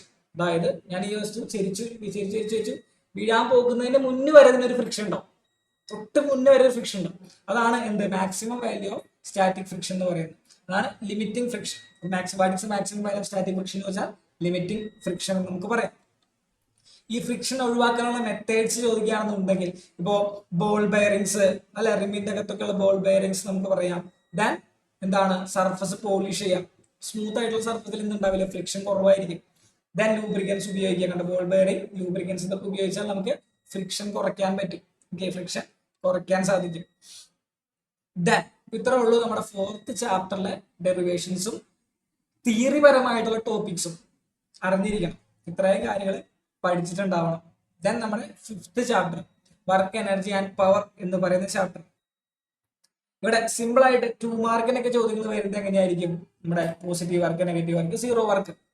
എപ്പോഴാണ് വർക്ക് പോസിറ്റീവ് ആവുന്നത്, എപ്പോഴാണ് വർക്ക് നെഗറ്റീവ് ആവുന്നത്, എപ്പോഴാണ് വർക്ക് സീറോ ആകുന്നത്? ഫിസിക്സിന്റെ ടൈമിൽ എപ്പോഴാണ് നമ്മൾ വർക്ക് ചെയ്തെന്ന് പറയാം? അവിടെ ഒരു ഫോഴ്സ് ഉണ്ടാവണം, ഡിസ്പ്ലേസ്മെന്റ് ഉണ്ടാവണം. ഫോഴ്സ് സീറോ ആയി കഴിഞ്ഞിട്ടുണ്ടെങ്കിൽ വർക്ക് എന്താവും? സീറോ ആയിപ്പോ. ഡിസ്പ്ലേസ്മെന്റ് സീറോ ആയി കഴിഞ്ഞിട്ടുണ്ടെങ്കിൽ വർക്ക് സീറോ ആയിപ്പോ. ഓഫ് കോഴ്സ് നമുക്കറിയാം. അപ്പൊ എപ്പോഴാണ് വർക്ക് ചെയ്തതെന്ന് ചോദിച്ചാൽ നമ്മൾ കൊടുക്കുന്ന ഫോഴ്സിനനുസരിച്ച് അവിടെ ഡിസ്പ്ലേസ്മെന്റ് ഉണ്ടെങ്കിൽ അവിടെ വർക്ക് ചെയ്തിട്ടുണ്ട്. ഇനി എന്താണ് ഈ പോസിറ്റീവ് വർക്ക് എന്ന് പറഞ്ഞാൽ? നമ്മൾ ഏത് ഡയറക്ഷനിലോട്ടാണ് ഫോഴ്സ് കൊടുക്കുന്നത് അതേ ഡയറക്ഷനിലോട്ട് ഡിസ്പ്ലേസ്മെന്റ് ഉണ്ടാവുകയാണെന്നുണ്ടെങ്കിൽ അത് പോസിറ്റീവ് വർക്ക്. നമ്മൾ ഏത് ഡയറക്ഷനിലോട്ടാണ് ഫോഴ്സ് കൊടുക്കുന്നതിന് ഓപ്പോസിറ്റ് ആയിട്ടാണ് ഡിസ്പ്ലേസ്മെന്റ് ഉണ്ടാകുന്നുണ്ടെങ്കിൽ അത് നെഗറ്റീവ് വർക്ക്. ദെൻ നമ്മൾ കൊടുക്കുന്ന ഫോഴ്സിന് ഒരു ഡിസ്പ്ലേസ്മെന്റും ഇല്ല, ഒന്നുമില്ല, അനക്കില്ല എന്നുണ്ടെങ്കിൽ സീറോ വർക്ക്. കൂടാതെ നമ്മുടെ ഫോഴ്സും ഡയറക്ഷനും ഫോഴ്സും ഡിസ്പ്ലേസ്മെന്റും 90 ഡിഗ്രി ആംഗിളാണ്. അതായത് ഇപ്പോ ഒരു വ്യക്തി, ഒരു സിമെന്റ് പണിക്കാരൻ ഒരു 50 കിലോന്റെ ചാക്ക് തലയിൽ ചുവന്നിട്ട് ഫോഴ്സ് എങ്ങോട്ടാ? മുകളിലോട്ടാണ്, നേരെ നടന്നു പോകുന്നു, ഡിസ്പ്ലേസ്മെന്റ് നേരെയാണ്. അപ്പൊ അവർക്ക് ഫോഴ്സിന് ഡിസ്പ്ലേസ്മെന്റിന്റെ ഇടയിലുള്ള ആംഗിൾ 90 ഡിഗ്രിയാണ്. എങ്കിലും വർക്ക് എന്തായിരിക്കും? സീറോ ആയിരിക്കും. അയാൾ വർക്ക് ചെയ്തിട്ടില്ല എന്നാണ് അതിനർത്ഥം ഫിസിക്സിന്റെ ഭാഷയിൽ. Okay, then work energy theorem ഏറ്റവും ഇമ്പോർട്ടന്റ്. ഞാൻ ഏറെക്കുറെ പ്രതീക്ഷിക്കുന്ന ഈ വർക്ക് എനർജി തിയറമാണ്. കാരണം കൺസർവേഷൻ ഓഫ് മെക്കാനിക്കൽ എനർജി നമ്മുടെ തൊട്ട് മുന്നത്തെ എക്സാം, ക്രിസ്മസ് എക്സാമിന് ചോദിച്ചായിരുന്നു. അപ്പൊ അതിന്റെ ചാൻസ് ഞാൻ കുറച്ചു. ഇത് വലിയ നല്ലതിനർത്ഥം ഞാൻ കുറച്ചു. ഞാൻ ചാൻസ് കൂടുതൽ കൊടുക്കുന്ന ഈ വർക്ക് എനർജി തിയറത്തിനാണ്. ഏറ്റവും ഇമ്പോർട്ടന്റ് ആയിട്ട് വർക്ക് എനർജി തിയറം പഠിച്ചു വയ്ക്കാം. ഓക്കെ, ദെൻ കൈനറ്റിക് എനർജി, അതിന്റെ ഡെറിവേഷൻ, പൊട്ടൻഷ്യൽ എനർജി, അതിന്റെ ഡെറിവേഷൻ. ഓക്കെ, പഠിച്ചു വയ്ക്കാം. ഇത് വർക്കിന്റെ ചാപ്റ്ററുള്ള ഇതിന്റെ ഡെറിവേഷൻസ് പഠിച്ചു വയ്ക്കാം. Okay, set. ദെൻ എന്താണ് കൺസർവേറ്റീവ് ഫോഴ്സ്, എന്താണ് നോൺ കൺസർവേറ്റീവ് ഫോഴ്സ്? 1 മാർക്കിനും 2 മാർക്കിനും ചോദ്യം വരാം. ഓക്കെ, 1 മാർക്കിനും 2 മാർക്കിനും ചോദ്യം വരാം. എന്താണ് കൺസർവേറ്റീവ് ഫോഴ്സ് എന്ന് പറഞ്ഞാൽ? എല്ലാവരും ഇവിടെ തന്നെ ഇല്ലേ? എവിടെ നിഹാൽ എവിടെ പോയി?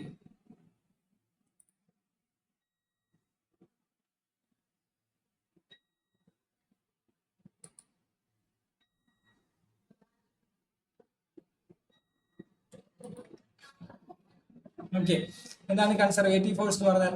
Work depends only on its initial and final position.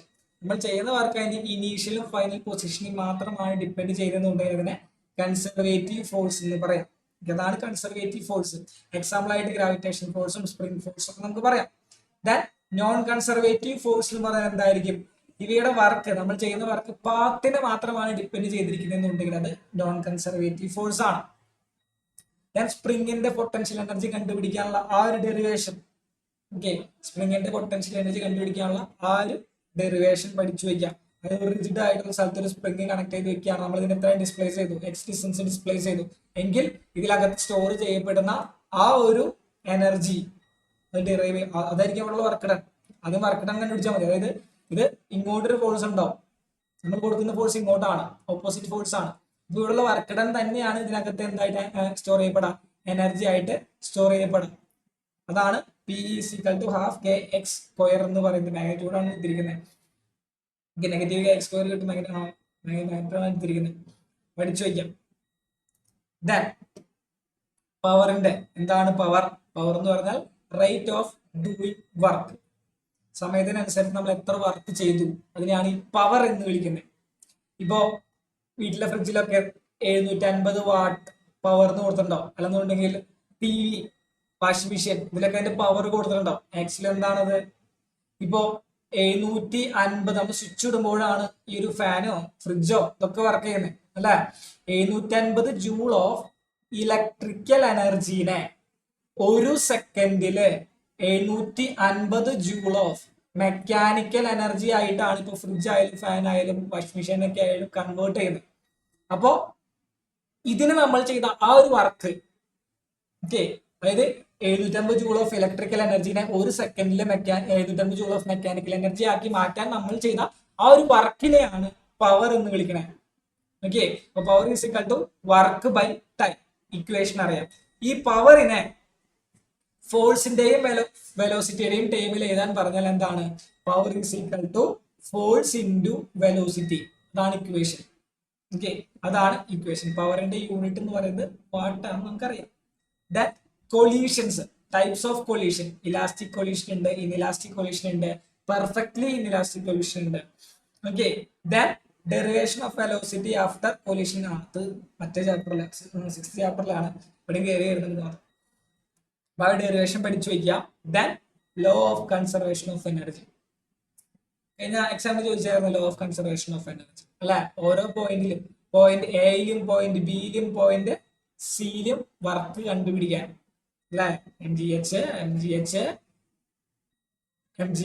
അതാണ് നമുക്ക് കിട്ടിയായിരുന്ന, അല്ലെ? എയിലും ബിയിലും സിയിലും ഒക്കെ വർക്ക് കണ്ടുപിടിക്കാൻ പറഞ്ഞിട്ടുള്ള ഡെറിവേഷൻ. ഇവിടെയുള്ള ടോട്ടൽ മെക്കാനിക്കൽ എനർജി, ഇവിടെയുള്ള ടോട്ടൽ മെക്കാനിക്കൽ എനർജി, ഇവിടെയുള്ള ടോട്ടൽ മെക്കാനിക്കൽ എനർജി കണ്ടുപിടിക്കുകയാണെന്നുണ്ടെങ്കിൽ നമുക്ക് പറയാം എന്താണ്, എല്ലാ സ്ഥലത്തും വർക്ക് കോൺസ്റ്റന്റ് ആണല്ലേ. വർക്ക് കോൺസ്റ്റന്റ് ആണെന്നുണ്ടെങ്കിൽ എന്തായിരിക്കും, എനർജി കോൺസ്റ്റന്റ് ആയിരിക്കും. എനർജി കോൺസ്റ്റന്റ് ആയിരിക്കും. അതിന്റെ ഒരു പ്രൂഫ് തൊട്ടുമുമ്പ് എക്സാമിന് ചോദിച്ചുകൊണ്ട് 10% ചാൻസ് ഞാൻ കുറച്ചു. നെക്സ്റ്റ് വരുന്നത് അടുത്തായിട്ട് വരുന്ന നമ്മുടെ 6th ചാപ്റ്റർ ആണ്. 6th ചാപ്റ്റർ എന്ന് പറയുന്നത് system of particles and rotational motion. System of particles and rotational motion വളരെ ഇമ്പോർട്ടന്റ് ആയിട്ടുള്ള ചാപ്റ്റർ ആണ്. 7 മാർക്കിനോ 6 മാർക്കിനൊക്കെ ചോദ്യങ്ങൾ വരാൻ ചാൻസ് ഉള്ള ഒരു ചാപ്റ്റർ ആണ്, പഠിച്ചിരിക്കണം. കുറച്ച് കുഞ്ഞു ടേംസ് നമുക്ക് ഇവിടെ അറിഞ്ഞിരിക്കണം. കഴിഞ്ഞ എക്സാമിന് 6th ചാപ്റ്ററിൽ ചോദിച്ചായിരുന്നേ മൊമെന്റ് ഓഫ് പ്രിൻസിപ്പിൾ. കഴിഞ്ഞ എക്സാമിന് മൊമെന്റ് ഓഫ് പ്രിൻസിപ്പിൾ ചോദിച്ചായിരുന്നു. പ്രിൻസിപ്പിൾ ഓഫ് മൊമെന്റ്, ലിവറിന്റെ കാര്യങ്ങളൊക്കെ പറയേണ്ട ആ ഒരു ചോദ്യം ചോദിച്ചായിരുന്നു. അതുകൊണ്ട് തന്നെ ആ ഒരു ടോപ്പിക് 2 മാർക്കിന് ചോദ്യം നമുക്ക് കിട്ടുകയാണ്.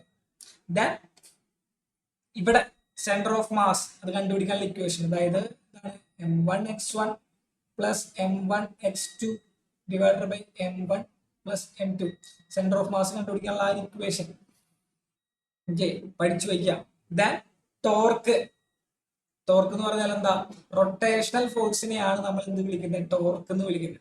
നമ്മൾ കൊടുക്കുന്ന ഫോഴ്സ് റൊട്ടേഷണൽ ആണ് എന്നുണ്ടെങ്കിൽ അതിനെ ടോർക്ക് എന്ന് നമുക്ക് വിളിക്കാം.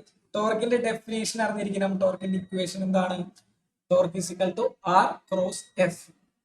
മാഗ്നിറ്റ്യൂഡ് പറയുകയാണെന്നുണ്ടെങ്കിൽ RF സൈൻ തീറ്റ.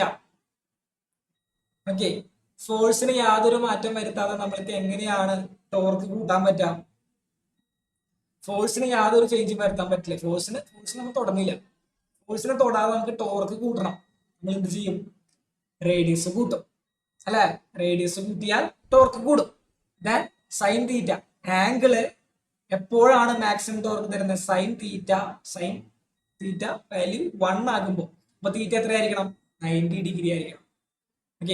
സൈൻ 90യിലാണ് നമുക്ക് മാക്സിമം ടോർക്ക് കിട്ടുക. ടോർക്കിന്റെ യൂണിറ്റ് എന്ന് പറയുന്നത് ന്യൂട്ടൺ മീറ്റർ ആണ്. ന്യൂട്ടൺ മീറ്റർ ആണ് ടോർക്കിന്റെ യൂണിറ്റ്. പഠിച്ചു വെക്കുക. എന്താണ് linear momentum and conservation of momentum. ഒരു കുഞ്ഞ ഡെറിവേഷൻ, അതിന്റെ സ്റ്റേറ്റ്മെന്റും അതിന്റെ പ്രൂഫും സിമ്പിൾ ആണ്. വളരെ കുഞ്ഞ ഡെറിവേഷൻ ആണ്. എക്സ്റ്റേണൽ ഫോഴ്സ് വരാത്ത പക്ഷം നമുക്കറിയാം മൊമെന്റം എന്ന് പറയുന്നത് എന്തായിരിക്കും, കോൺസ്റ്റന്റ് ആയിരിക്കും. ആ ഒരു ഡെറിവേഷൻ സിമ്പിൾ ആണ്. എന്റെ applications, recoil of gun, motion of rocket, അതൊക്കെ അതിന്റെ ആപ്ലിക്കേഷൻസ് ആണ്. റീകോയിലും മോഷൻ ഓഫ് റോക്കറ്റ് ഒക്കെ അതിന്റെ ആപ്ലിക്കേഷൻസ് ആണ്. ഇതൊക്കെ പഠിച്ചു വെക്കാം. അതിന്റെ ന്യൂമറിക്കൽ പ്രോബ്ലവും പഠിച്ചു വെക്കാം. ചെയ്യേണ്ടത് എങ്ങനെയാണെന്നുള്ളത്. Moment of inertia. Moment of ഇനേഷ്യയുടെ ഭാഗം, അതിന്റെ ഡെഫിനേഷൻ, അതിന്റെ ഫോർമുല കുറച്ചാണ് അതിന്റെങ്കിലും അറ്റ്ലീസ്റ്റ് നിങ്ങൾ മൊമെന്റ് ഓഫ് ഇനേഷ്യ പഠിച്ചു വെക്കുക. കാരണം ന്യൂമറിക്കൽ ചോദിക്കുകയാണെന്നുണ്ടെങ്കിൽ ഞാൻ പ്രതീക്ഷിക്കുന്നത് മൊമെന്റ് ഓഫ് ഇനേഷ്യ എന്ന് പറയുന്ന ഭാഗത്ത് ഒരു 2 മാർക്ക് ചോദ്യം ഞാൻ പ്രതീക്ഷിക്കുന്നു. 6th ചാപ്റ്ററിലെ മൊമെന്റ് ഓഫ് ഇനേഷ്യ എന്ന് പറയുന്ന ഭാഗത്ത് നിന്ന് ഒരു 2 മാർക്കിന്റെ ചോദ്യം ഞാൻ ഏറെക്കുറെ പ്രതീക്ഷിക്കുന്നുണ്ട് നിങ്ങളുടെ മോഡൽ എക്സാമിന്. അതുകൊണ്ട് തന്നെയാണ് ഞാൻ അത് കൊടുത്തിരിക്കുന്നത്. ഡിസ്കിന്റെ മൊമെന്റ് ഓഫ് ഇനേഷ്യ ഈസിക്കൽ ടു mr². റിങ്ങിന്റെ ഡിസ്കിന്റെ ഈസിക്കൽ ടു ½ mr². റോഡിന്റെ എന്താണ് ഈസിക്കൽ ടു 1/12 ml². റോഡിന്റെ എൻഡിലുള്ളത്, സെന്ററിലുള്ളതാണ് എൻഡിലുള്ളത്. അറ്റ്ലീസ്റ്റ് ഇത്രയാണ് നമുക്ക് സ്പിയറിന്റെ ഒക്കെ പഠിച്ചു വെക്കാം കേട്ടോ. മൊമെന്റ് ഓഫ് ഇനേഷ്യ അറ്റ്ലീസ്റ്റ് ഇത്രയാണെന്നെങ്കിലും പഠിച്ചു വെക്കുക. കാണാതെ ഒരിക്കലും ചോദ്യം തരാൻ പോണില്ല. നിങ്ങൾക്ക് അറിയാമെന്നുണ്ടെങ്കിൽ നിങ്ങൾക്ക് ആ ഒരു പ്രോബ്ലം ചെയ്യാം, അല്ലെങ്കിൽ നഷ്ടപ്പെട്ടു. ഇത്രേ ഉള്ളൂ. അപ്പോ ഞാൻ ഏറെക്കുറെ പ്രതീക്ഷിക്കുന്ന ഈ ഒരു ഭാഗത്തെ ചോദ്യങ്ങളാണ്. പഠിച്ചു വെക്കാം 2 മാർക്കിന്. ബാക്കിയുള്ളത് എന്താണ്, ആംഗുലർ മൊമെന്റം, അതിന്റെ ഡെഫിനിഷൻ, അതിന്റെ എന്താണ് റിലേഷൻ, ടോർക്കും ആംഗുലർ മൊമെന്റവും തമ്മിലുള്ള ആ ഒരു റിലേഷൻ ഇമ്പോർട്ടന്റ് ആണ്. വളരെ ഇമ്പോർട്ടന്റ് ആണ്. അതായത് conservation of angular momentum. External torque വരാത്ത പക്ഷം നമുക്ക് പറയാം എന്താണ്, ആംഗുലർ മൊമെന്റം കോൺസ്റ്റന്റ് ആണ് എന്നാണ് അതിന്റെ കൺസർവേഷൻ ഓഫ് ആംഗുലർ മൊമെന്റം എന്ന് പറഞ്ഞത്. എക്സ്റ്റേണൽ ഫോഴ്സ് വരാത്ത പക്ഷം ആംഗുലർ മൊമെന്റം കോൺസ്റ്റന്റ് ആയിരിക്കും. L=I⍵. പഠിച്ചു വയ്ക്കാം. എന്താണ് ആംഗുലർ മൊമെന്റത്തിന്റെ ഇക്വേഷൻ എന്ന് പറയുന്നത്, L=R cross P. L is equal to R cross P. Set. Then ടോർക്കിന്റെയും ആംഗുലർ മൊമെന്റിന്റെയും റിലേഷൻ കൊടുത്തിട്ടുണ്ട്. റിലേഷൻ കൊടുത്തിട്ടുണ്ട്. ആ റിലേഷൻ പഠിച്ചു വെക്കാം. ദെൻ കണ്ടോ, കൺസിഡറേഷൻ ഓഫ് ആംഗുലർ മൊമെന്റ് എന്ന് പറയുന്നത് എക്സ്റ്റേണൽ ഫോഴ്സ് വരാത്ത പക്ഷം അവിടെ ആംഗുലർ മൊമെന്റം എന്തായിരിക്കും? കോൺസ്റ്റന്റ് ആയിരിക്കും. ഇതിന്റെ applications skater, spinning, planet motion, rotating chair experiment. നമുക്കറിയാം, അതായത് ഒരു കുട്ടി കസേരയിലിരുന്ന് കൈ നിർത്തി വെച്ചിട്ട് എപ്പോഴും ഞാൻ പറയാറുള്ള ആ ഒരു കാര്യം. ഓക്കെ, റേഡിയസ് കുറയുമ്പോൾ മൊമെന്റ് ഓഫ് ഇനേഷൻ കുറയും. മൊമെന്റ് ഓഫ് ഇനേഷൻ കുറഞ്ഞാൽ എന്തായിരിക്കും? ആ ഒരു വെലോസിറ്റി കൂടും. ഓക്കെ, ആ ഒരു കാര്യമൊക്കെ പഠിച്ചു വെക്കാട്ടോ. ഓക്കെ, ആ ഒരു ആപ്ലിക്കേഷൻസ്, ഈ 3 ആപ്ലിക്കേഷൻസിന്റെ കാര്യങ്ങളും പഠിച്ചു വെക്കുക. 2 മാർക്കിന് ചോദിക്കാം. സാധ്യത വളരെ കൂടുതലാണ്. പഠിച്ചു വെക്കാം. നമ്മുടെ 7th ചാപ്റ്റർ ഗ്രാവിറ്റേഷൻ, വളരെ ഇമ്പോർട്ടൻ്റ് ആയിട്ടുള്ള ചാപ്റ്റർ. ഓക്കെ, വളരെ ഇമ്പോർട്ടൻ്റ് ആയിട്ടുള്ള ചാപ്റ്റർ ആണ്. കഴിഞ്ഞ എക്സാമിൽ നമ്മൾ പ്രതീക്ഷിച്ചായിരുന്ന ഒരു ചോദ്യങ്ങളും ഇതിൽ നിന്ന് വന്നില്ല. ചോദിച്ചായിരുന്നു ആക്സിലേഷൻ ഡ്യൂ ടു ഗ്രാവിറ്റി, ആ കാര്യങ്ങളെ ചോദിച്ചായിരുന്നു. ഏറെക്കുറെ നമുക്ക് ഫിക്സ് ചെയ്ത് പറയാം, ഈ ചോദ്യങ്ങൾ എന്തായാലും വരും എന്നുള്ള കാര്യം ഫിക്സ് ചെയ്ത് പറയാം. എന്താണ് യൂണിവേഴ്സൽ ലോ ഓഫ് ഗ്രാവിറ്റേഷൻ? ഏറ്റവും ഇമ്പോർട്ടൻ്റ് ആയിട്ടുള്ള യൂണിവേഴ്സൽ ലോ ഓഫ് ഗ്രാവിറ്റേഷൻ എന്ന് പറയുന്നത് 8ാം ക്ലാസ് തൊട്ടേ പഠിച്ചു വരുന്നത് അല്ലെ, 9ാം ക്ലാസ്സിലൊക്കെ പഠിക്കുന്നുണ്ട് ഈ ഒരു യൂണിവേഴ്സൽ ലോ ഓഫ് ഗ്രാവിറ്റേഷൻ എന്ന് പറയുന്നത്. അതിന്റെ ഇത് പ്രപഞ്ചത്തിലുള്ള എല്ലാ വസ്തുക്കളും പരസ്പരം എന്ത് ചെയ്യുന്നുണ്ട്? അട്രാക്ട് ചെയ്യുന്നുണ്ടെന്നാണ് പറയുന്നത്. അതുകൊണ്ട് തന്നെ അതിനെ യൂണിവേഴ്സൽ ലോ എന്ന് വിളിക്കാം. ഈ ഫോഴ്സ് എന്ന് പറയുന്നത് വളരെ എന്തായിരിക്കും? സ്ട്രോങ് അല്ല, വളരെ വീക്കർ ആയിട്ടുള്ള ഫോഴ്സ് ആയിരിക്കും. സ്ട്രോങ് ആണെന്നുണ്ടെങ്കിൽ എന്ത് സംഭവിച്ചാലും നമ്മളൊക്കെ പരസ്പരം ഒട്ടിപ്പിടിച്ചിരുന്നാണ് അല്ലെ. ഇടയിൽ പരസ്പര അട്രാക്ഷൻ ഉണ്ട് അല്ല. ഇപ്പൊ നമ്മുടെ ഫ്രണ്ടിൽ ഫോൺ ഉണ്ട്, ഫാൻ ഉണ്ട്, എല്ലാ വസ്തുക്കളും തമ്മിൽ പരസ്പരം അട്രാക്ട് ചെയ്യുന്ന പറയുന്നത്. പക്ഷെ ഈ ഫോഴ്സ് എന്ന് പറയുന്നത് വളരെ വീക്കർ ആയതുകൊണ്ട് തന്നെ നമ്മൾ അങ്ങനെ ഒട്ടിപ്പിടിച്ചിരിക്കും. അപ്പോൾ ഒരു പോയിന്റ് കിട്ടി. നമുക്ക് അതിന്റെ ഇക്വേഷൻ പഠിച്ചു വയ്ക്കാം. F is equal to G m1m2/r². ഇതിന് ന്യൂമറിക്കൽ പ്രോബ്ലം ചോദിക്കാം. ഒരു വസ്തു ഇവിടെ ഇരിക്കുന്നു, മറ്റൊരു വസ്തു ഇവിടെ ഇരിക്കുന്നു. ഇത് രണ്ടും ഒരു 10 സെന്റിമീറ്റർ അകലത്തിലാണ് ഇരിക്കുന്നത്. ഈ വസ്തു m1, ഈ വസ്തു m2. ഇതിന്റെ മാസ് എന്ന് പറയുന്നത് ഒരു 10 കിലോഗ്രാം, ഇതിന്റെ മാസ് എന്ന് പറയുന്നത് ഒരു 20 കിലോഗ്രാം. എങ്കിൽ ഈ m1ഉം m2ഉം തമ്മിലുള്ള ഫോഴ്സ് കണ്ടുപിടിക്കാൻ പറഞ്ഞൊരു ന്യൂമറിക്കൽ ചോദിക്കാം. എന്തായിരിക്കും? F is equal to G m1m2/r² ചെയ്താൽ മതി അല്ലെ. എത്ര 10 × 20 /10² ചെയ്താൽ ഇത്രയും കിട്ടോ? ഇല്ല. ജി എന്ന് പറയുന്നത് സാധനമില്ലടെ. ജി എന്ന് പറഞ്ഞാൽ എന്താ? യൂണിവേഴ്സൽ ഗ്രാവിറ്റേഷണൽ കോൺസ്റ്റന്റ് ആണ്. അപ്പോ ഈ ഒരു വാല്യൂ ഇട്ട് കൊടുത്ത് മൾട്ടിപ്ലൈ ചെയ്താലാണ് നമുക്ക് ഫൈനൽ ഫോഴ്സ് കിട്ടുള്ളൂ. അതിന് നമുക്ക് ഈ ഒരു വാല്യൂ എത്രയാണെന്ന് അറിഞ്ഞിരിക്കണം. ഈ ഒരു വാല്യൂ കാണാതെ തന്നെ അറിഞ്ഞിരിക്കണം. കാരണം ചോദ്യത്തിൽ ആ ഒരു വാല്യൂ തന്നിട്ടുണ്ടാവില്ല. തരാത്ത പക്ഷം നമ്മളത് കണ്ടുപിടിക്കാൻ തന്നെ വേണം. അപ്പോ ജി എന്ന് പറഞ്ഞാൽ എത്രയാണ്? Value and dimension of G. ഇവിടെയും ഡയമെൻഷൻ കിട്ടിയല്ലേ. ഫസ്റ്റ് ചാപ്റ്ററിൽ ഒരു കാര്യം കൂടെ നമുക്ക് കിട്ടി. ഇതിന്റെ വാല്യൂ എന്ന് പറയുന്നത് 6.67 × 10⁻⁻11 ആണ്. ഇതിന്റെ വാല്യൂ കാണാതെ പഠിച്ചു വയ്ക്കാം. നിർബന്ധമായിട്ടും കാണാതെ പഠിച്ചു. Gravitation constant value 6.67 × 10⁻⁻11. അത് കിട്ടിയാൽ നമുക്ക്, കാരണം വെരി കോമൺ ബോർഡ് ക്വസ്റ്റ്യൻ, അതായത് എക്സാം ബോർഡിന് ഏറ്റവും കൂടുതൽ ഇഷ്ടമുള്ള ഒരു ക്വസ്റ്റ്യൻ ആണത്. ആ ഒരു ഭാഗത്തു നിന്നുള്ളത് പഠിച്ചു വയ്ക്കാം. ദെൻ എന്താണ് ആക്സിലറേഷൻ ഡ്യൂ ടു ഗ്രാവിറ്റി? അറിയാം ആക്സിലറേഷൻ ഡ്യൂ ടു ഗ്രാവിറ്റി എന്താണ്? G is equal to Gm/r² ആണ്. G is equal to Gm/r². ഒരു വസ്തുവിന്റെ മാസ് ഒരിക്കലും acceleration due to gravity depend ചെയ്യുന്നില്ല അല്ലെ. ഇപ്പോ ആനേനെയും ഒരു പേപ്പർ കഷ്ണം എയർ റെസിസ്റ്റൻസ് ഇല്ലാത്തൊരു സ്ഥലത്ത് ഇങ്ങനെ മുകളിൽ നിന്ന് താഴോട്ട് ഇടാണെന്നുണ്ടെങ്കിൽ രണ്ടും ഒരേ ടൈമിൽ തന്നെ എത്തും നമുക്കറിയാം. കാരണം എന്താ? ഫ്രീ ഫാളിലായിരിക്കും അല്ലെ. ഫ്രീ ഫാളിലായിരിക്കും.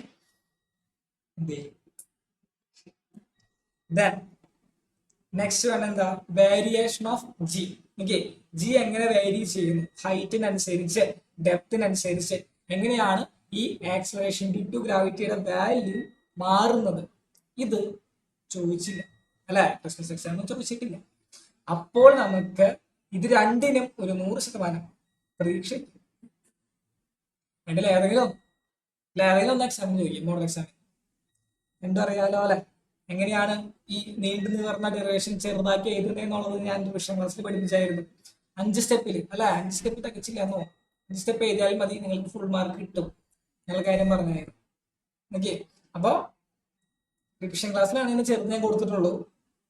മെറ്റീരിയലിലും ക്യാപ്സ്യൂളിലും കോറിലും ഒക്കെ ഇതിന്റെ വലിയ ഡെറിവേഷൻ ആണ് കൊടുത്തിട്ടുള്ളത്.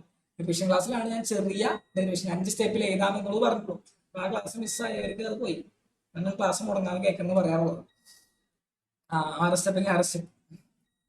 ഓക്കെ, ദെൻ ഡെപ്തിലുള്ളത് അങ്ങനെ ചെറുതായിട്ടൊന്നുമില്ല. ഫുൾ ഡെറിവേഷൻ നമ്മൾ എഴുതണം. Okay, G D is equal to G into 1 minus D by R equation. Then നമുക്കറിയാം എക്സെപ്ഷൻ കുറവായിരിക്കും, 2 കേസിലും കുറവായിരിക്കും. ദെൻ ലാറ്റിറ്റ്യൂഡ്, അതായത് പോൾസിലും ഇക്വേറ്ററിലും ഉള്ള ആക്സിലറേഷൻ വിത്ത് ഗ്രാവിറ്റി എങ്ങനെ വാരി ചെയ്യുന്നു? എങ്ങനെ വാരി ചെയ്യും? നമുക്കറിയാം, ഭൂമി എന്ന് പറയുന്നത് ഭൂമിയുടെ ഷേപ്പ് എന്ന് പറയുന്നത് കറക്റ്റ് സർക്കുലർ അല്ല അല്ലെ, ഏകദേശം ഒരു ജിയോയിഡ് ഷേപ്പാണ്. ഇതാണ് ഭൂമിയുടെ സെന്റർ എങ്കിൽ ഇത് ഭൂമിയുടെ പോളിലോട്ടുള്ള ഡിസ്റ്റൻസ്, ഇത് ഭൂമിയുടെ ഇക്വേറ്ററിലോട്ടുള്ള ഡിസ്റ്റൻസ്. നമുക്കറിയാം എങ്ങോട്ടുള്ള ദൂരമാണ് കൂടുതൽ, ഇത് ഇത്രേ ഉള്ളൂ, ഇത് ഇത്രയുണ്ട് അല്ലെ. അപ്പോ G is equal to G M by R square എന്ന ഇക്വേഷൻ അപ്ലൈ ചെയ്ത് പോളാണ്, ഇത് ഇക്വേറ്റർ ആണ്. നമുക്കറിയാം ആറിന്റെ വാല്യൂ കൂടിയാൽ ജി കുറയും, ആറിന്റെ വാല്യൂ കുറഞ്ഞാൽ ജി കൂടും. പോളിലോട്ടുള്ള ദൂരമാണ് എന്ത് കുറവ് അല്ലെ, പോളിലോട്ടുള്ള ആറാണ് കുറവ്. അപ്പൊ പോളിലായിരിക്കും എന്ത് acceleration due to gravity maximum. Then ഇക്വേറ്ററിലായിരിക്കും acceleration due to gravity minimum. ഇനി എവിടെയായിരിക്കും ആക്സിലറേഷൻ ഡ്യൂ ടു ഗ്രാവിറ്റി 0? എർത്തിന്റെ സെന്ററിൽ. ഓക്കെ, എർത്തിന്റെ സെന്ററിലെ ആക്സിലറേഷൻ ഡ്യൂ ടു ഗ്രാവിറ്റി എന്തായിരിക്കും?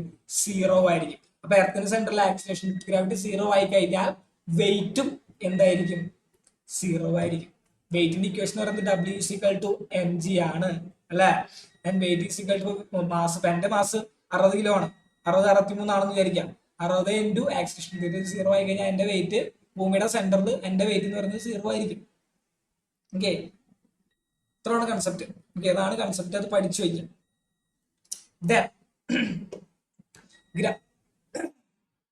Gravitation potential equation. Okay, gravitation potential equation എന്ന് പറയുന്നത് എന്താണ്? U is equal to negative GMM by R.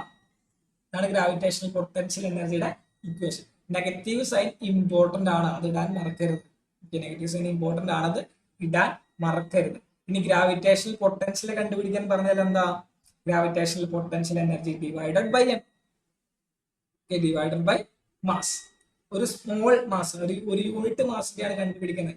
അപ്പോ അതായത് ഇൻഫിനിറ്റിയിൽ നിന്ന് ഒരു വസ്തുവിനെ നമുക്ക് എർത്തിന്റെ ഗ്രാവിറ്റേഷണൽ ഫീൽഡിലോട്ട് കൊണ്ടുവരാൻ നമ്മൾ ചെയ്യുന്ന വർക്കാണ് അവിടെയുള്ള എനർജി ആയിട്ട് സ്റ്റോർ ചെയ്യപ്പെടാം.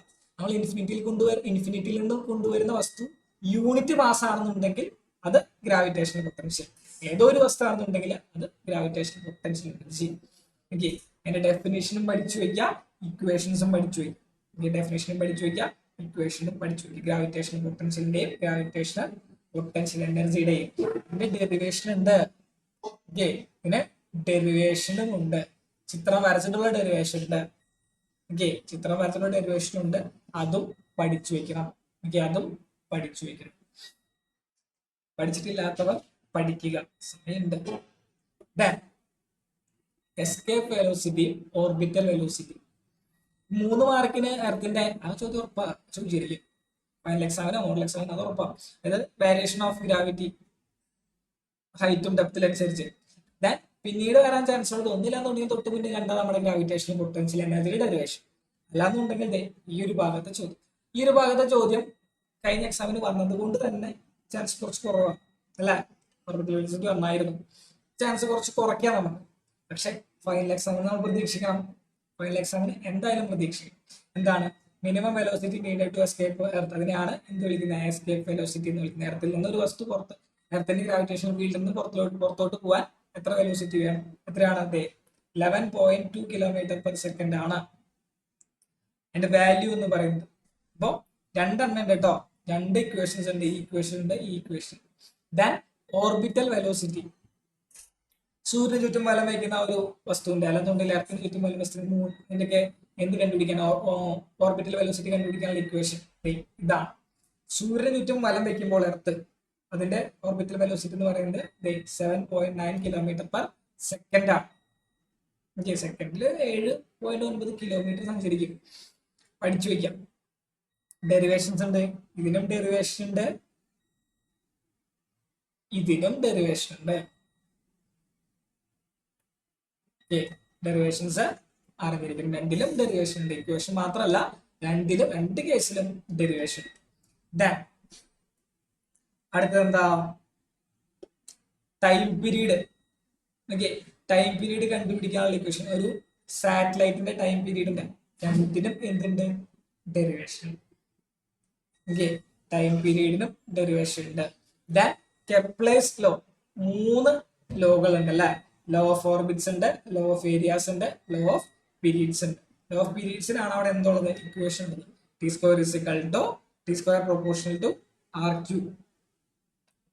പഠിച്ചു വയ്ക്കാം. ഇമ്പോർട്ടന്റ് ടോപ്പിക് ആണ് കെപ്ലേഴ്സ് ലോ എന്ന് പറയുന്നത്. പഠിച്ചു വയ്ക്കാം.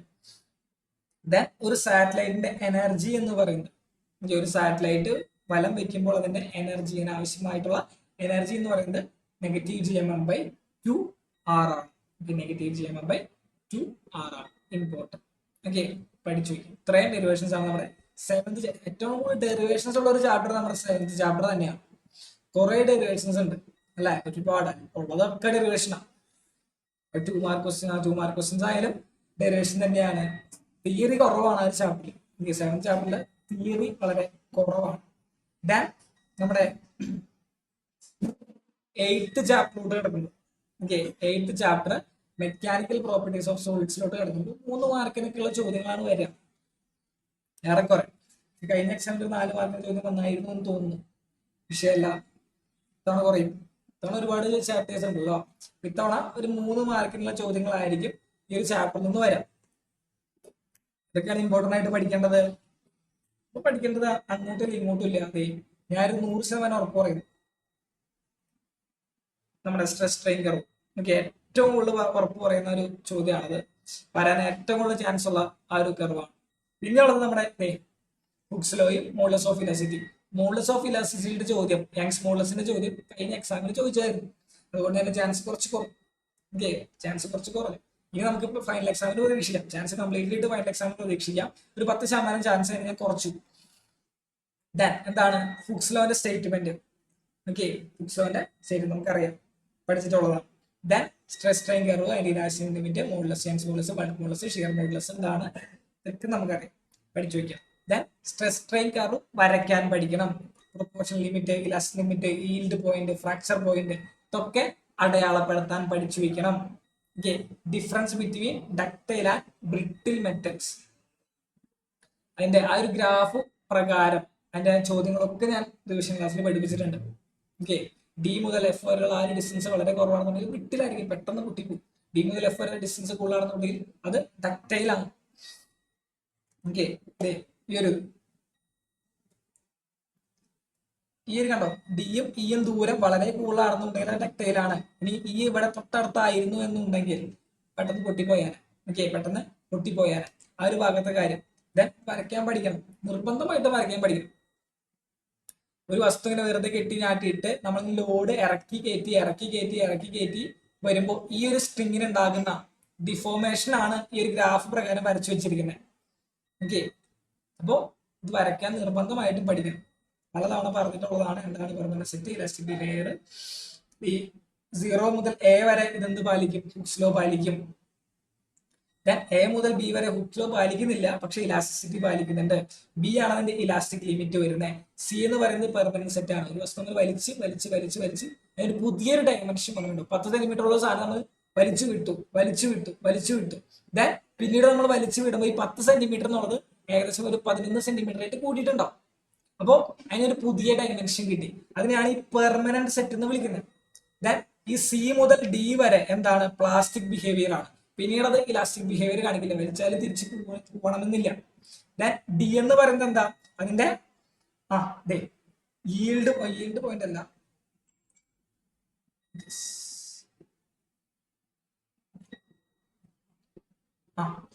SU കർവാണ്. ഓക്കെ, അപ്പോ അൾട്ടിമേറ്റ് സ്ട്രെങ്ത് ഡി എന്ന് പറയുന്നത് അൾട്ടിമേറ്റ് സ്ട്രെങ്ത്, അത് പൊട്ടുന്നതിന് മുന്നേ വരെയുള്ളതിന്റെ ഒരു സ്ട്രെങ്ത് നമുക്കറിയാം.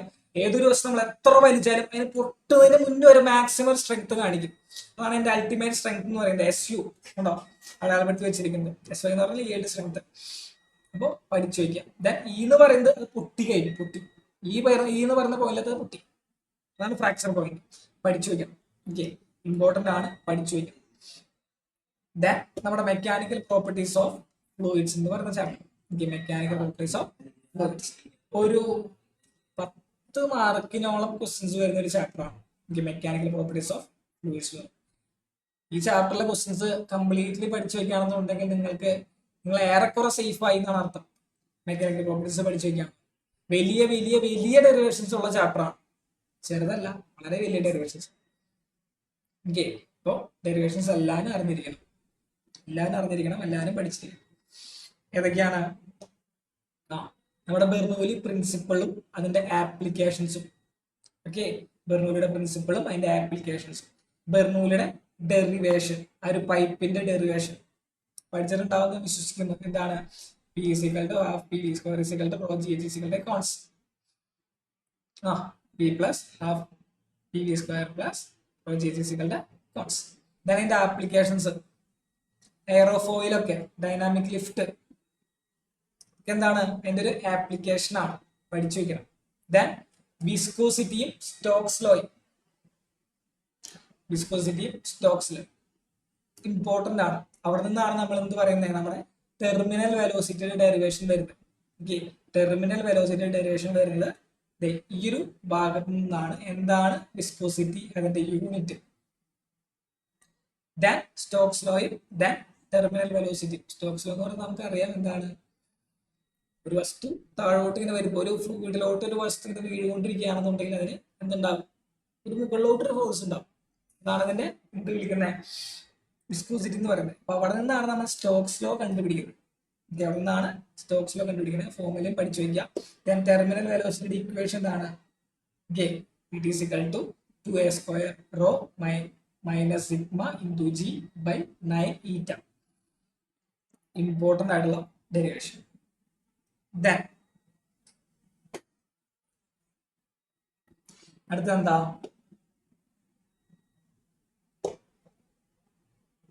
Surface tension. ഓക്കെ, സർഫസ് ടെൻഷനും കാപ്പിലാരിറ്റി ഏറ്റവും ഇമ്പോർട്ടന്റ് ആണ്, വളരെ ഇമ്പോർട്ടന്റ് ആണ്. സർഫസ് ടെൻഷൻ എന്ന് പറയുന്ന ഭാഗം കാപ്പിലാരി റേസും അവരുടെ റിലേഷൻസ് ഉണ്ട്. ഓക്കെ, സർഫസ് ടെൻഷൻ എന്ന് പറയുമ്പോൾ കൂടുതലും നമുക്ക് വരാൻ പ്രതീക്ഷിക്കുന്ന 2 മാർക്കിന്റെ ചോദ്യങ്ങളാണ്. അതിന്റെ ആപ്ലിക്കേഷൻസ്, ഇതിപ്പോ ഒരു പെയിന്റ് ബ്രഷ് വെള്ളത്തിൽ മുക്കി കഴിഞ്ഞാൽ അതിന്റെ ആ ഞാരുകളെല്ലാവരും തിരിച്ചെടുക്കുമ്പോൾ ഇങ്ങനെ കൂട്ടിച്ചേർന്ന് ഒരുമിച്ചിരിക്കില്ല അല്ലെ? പെയിന്റ് ബ്രഷ് സാധാരണ നനഞ്ഞ് ഡ്രൈ ആയിട്ടിരിക്കുകയാണെന്നുണ്ടെങ്കിൽ ഒരു കുഴപ്പമില്ല, എല്ലാ ഞാരുകളും നമുക്ക് സെപ്പറേറ്റ്ലി എടുക്കാം. പക്ഷെ വെള്ളത്തിന് മുക്കിയതിന് ശേഷം നമ്മൾ തിരിച്ചെടുക്കുമ്പോൾ അതിന്റെ എല്ലാവരും കൂട്ടിമുട്ടിയിരിക്കുന്നത് കാണാം. കാരണം എന്താണ്? സർഫസ് ടെൻഷൻ ആണ്. ഒരു എക്സാമ്പിൾ ആണ്. ഓക്കെ, സർഫസ് ടെൻഷന്റെ എക്സാമ്പിൾ ആണ്. ദെൻ കുറെ പറയാതെ പോലെ തന്നെ നമ്മുടെ ചേമ്പിലയില് വെള്ളം വീഴുമ്പോൾ ആ കാര്യം നമുക്ക് പറയാം. കാര്യം നമുക്ക് പറയാം. അങ്ങനെ ഒരുപാട് ആപ്ലിക്കേഷൻസ് ഉണ്ട്, ഡെയിലി ലൈഫ് ആപ്ലിക്കേഷൻസ് ഉണ്ട്. ആംഗിൾ ഓഫ് കോണ്ടാക്ട്, അക്യൂട്ടും ഒബ്റ്റ്യൂസും. അക്യൂട്ടും ഒബ്റ്റ്യൂസും വരുന്ന അതിന്റെ സിഗ്നിഫിക്കൻസ് എങ്ങനെയാണ്? ദെൻ കാപ്പിലാരിറ്റി, അതിന്റെ ആപ്ലിക്കേഷൻസ്. ഡെറിവേഷൻ ഉണ്ട്. ഓക്കെ, ഡെറിവേഷൻ ഉണ്ട്. കാപ്പിലറി റൈസിന്റെ ഡെറിവേഷൻ, ഹൈറ്റ് കണ്ടുപിടിക്കാനുള്ള ഡെറിവേഷൻ. ഓക്കെ, ഹൈറ്റ് കണ്ടുപിടിക്കാനുള്ള ഡെറിവേഷൻ ഇമ്പോർട്ടന്റ് ആണ്. Then stream line flow and turbulent flow, അതിന്റെ 2 മാർക്കാണ്. സ്ട്രീം ലൈൻ എന്ന് പറഞ്ഞാൽ നമുക്കറിയാം എന്താണ്? ഇപ്പോ വെള്ളം അതിന്റെ ഒഴുകാണ്, വാട്ടർ ഇങ്ങനെ ഫ്ലോ ചെയ്തുകൊണ്ടിരിക്കുക. അപ്പൊ നമ്മൾ ഈ ഒരു പോയിന്റില്, ഇതേ പോയിന്റിൽ ഇവിടെ എടുത്തു, അതേ ഇതിലുള്ള പോയിന്റ് എടുത്തു. ഈ എല്ലാ പോയിന്റിലും വെലോസിറ്റി എന്തായിരിക്കും? സെയിം ആയിരിക്കും. ദെൻ നമ്മൾ ഇവിടെ പോയിന്റ് എടുക്കുകയാണെന്നുണ്ടെങ്കിൽ, V1 നിന്ന് V2 മാറിയിട്ടുണ്ടാവും. പക്ഷെ ഈ ഒരു പോയിന്റിലേക്ക് വെലോസിറ്റി എന്തായിരിക്കും? സെയിം ആയിരിക്കും. അതായത് ഇപ്പൊ ഒരു പൈപ്പ് പയ്യെ നമ്മൾ തുറക്കുകയാണെന്നുണ്ടെങ്കിൽ അതിൽ നിന്ന് വെള്ളം വീഴുന്നത് വളരെ സ്റ്റീഡി ആയിട്ടായിരിക്കും, സ്റ്റീഡി ഫ്ലോ ആയിരിക്കും. ഈ പൈപ്പ് കംപ്ലീറ്റ്ലി ഓപ്പൺ ചെയ്യാന്നുണ്ടെങ്കിൽ ആ വെള്ളം തെറിച്ച് വീഴും. ഇതിനാണ് ഈ ടർബുലന്റ് ഫ്ലോ എന്ന് പറയുന്നത്. ഓക്കെ, സെയിം ആയിരിക്കില്ല വെലോസിറ്റി. എല്ലാവർക്കും ഇപ്പോൾ ടർബുലന്റ് ഫ്ലോ എടുക്കുകയാണെന്നുണ്ടെങ്കിൽ നമ്മൾ ഇവിടെ ഒരു പോയിന്റ് എടുത്തു, ഇവിടെ V1 വെലോസിറ്റി ആയിരിക്കും, ഇവിടെ V2 വെലോസിറ്റി ആയിരിക്കും, ഈ ഒരു പോയിന്റിൽ V3 വെലോസിറ്റി ആയിരിക്കും. ഇതിനാണ് ഈ ടർബുലന്റ് ഫ്ലോ എന്ന് പറയുന്നത്. ഓക്കെ, അപ്പോൾ പഠിച്ചു വയ്ക്കാം. Then equation of continuity. Continuity, അതിന്റെ ആ ഒരു ചെറിയ ഡെറിവേഷൻ ഉണ്ട്. ആ ഡെറിവേഷൻ പഠിച്ചു വയ്ക്കാം. ഡെറിവേഷൻ പഠിച്ചു വയ്ക്കാം, ഇമ്പോർട്ടൻ്റ് ആണ്. ഓക്കെ, എന്താണ് variation of pressure with depth. ഈ ഇക്വേഷൻ ഉപയോഗിച്ച് ഇപ്പോ ഒരു 10 മീറ്റർ ആഴത്തിൽ ഒരു വ്യക്തി വെള്ളത്തിലോട്ട് ചാടി. ഇതൊരു പുഴയാണ്. ഒരു സ്ക്യൂബ ഡൈവർ വെള്ളത്തിലോട്ട് ചാടി 10 മീറ്റർ താഴോട്ട് ഇങ്ങേരി പോയി. ഇങ്ങേരിക്ക് 10 മീറ്റർ താഴെ വെച്ച് അനുഭവപ്പെടുന്ന പ്രഷർ എന്താണ് കണ്ടുപിടിക്കുക. നിങ്ങളുടെ ചോദ്യങ്ങളൊക്കെ വരും. സിമ്പിൾ ആണ്. വെള്ളത്തിന്റെ ഡെൻസിറ്റി നമുക്കറിയാം. ദെൻ ജി എന്താണെന്നറിയാം, എച്ച് എന്താണെന്നറിയാം. ദെൻ അറ്റ്മോസ്ഫിയർ സ്റ്റാൻഡേർഡ് പ്രഷർ നമുക്കറിയാം 1.013. ഇട്ട് മൾട്ടിപ്ലൈ ചെയ്ത അവസാനം ഒരു പ്രഷർ, അദ്ദേഹത്തിന് അനുഭവപ്പെടുന്ന ഒരു പ്രഷർ കണ്ടുപിടിക്കുക. ഇത്രേ ഉള്ളൂ. ഈസിയാണ്. അതേപോലുള്ള ന്യൂമറിക്കൽ ചോദിക്കാം. ഞാൻ ഈ പറഞ്ഞ സെയിം പ്രോബ്ലം തന്നെ ചോദിക്കാറുണ്ട്. 10 മീറ്റർ താഴെ ഒരു സ്ക്യൂബ ഡ്രൈവർ വെള്ളത്തിന് താഴെ ചാടി കഴിഞ്ഞാൽ 10 മീറ്റർ താഴോട്ടാണ് അദ്ദേഹം പോയത് എങ്കിൽ 10 മീറ്റർ താഴെ വെച്ച് അദ്ദേഹത്തിന് അനുഭവപ്പെട്ട പ്രഷർ എന്താണ് കണ്ടുപിടിക്കാൻ ഈ ഇക്വേഷൻ ഉപയോഗിച്ചിട്ടാണ് നമ്മൾ ചെയ്യുന്നത്. പാസ്കൽസ് ലോയും അതിന്റെ ആപ്ലിക്കേഷനും ഓൾറെഡി കഴിഞ്ഞ എക്സാമിന് ചോദിച്ചത് കൊണ്ട് തന്നെ ചാൻസ് ഇത്തിരി കുറഞ്ഞു. ഏതൊക്കെ ആപ്ലിക്കേഷൻസ്? ഹൈഡ്രോളിക് ലിഫ്റ്റിന്റെ ഹൈഡ്രോളിക് ബ്രേക്കുകളുണ്ട്.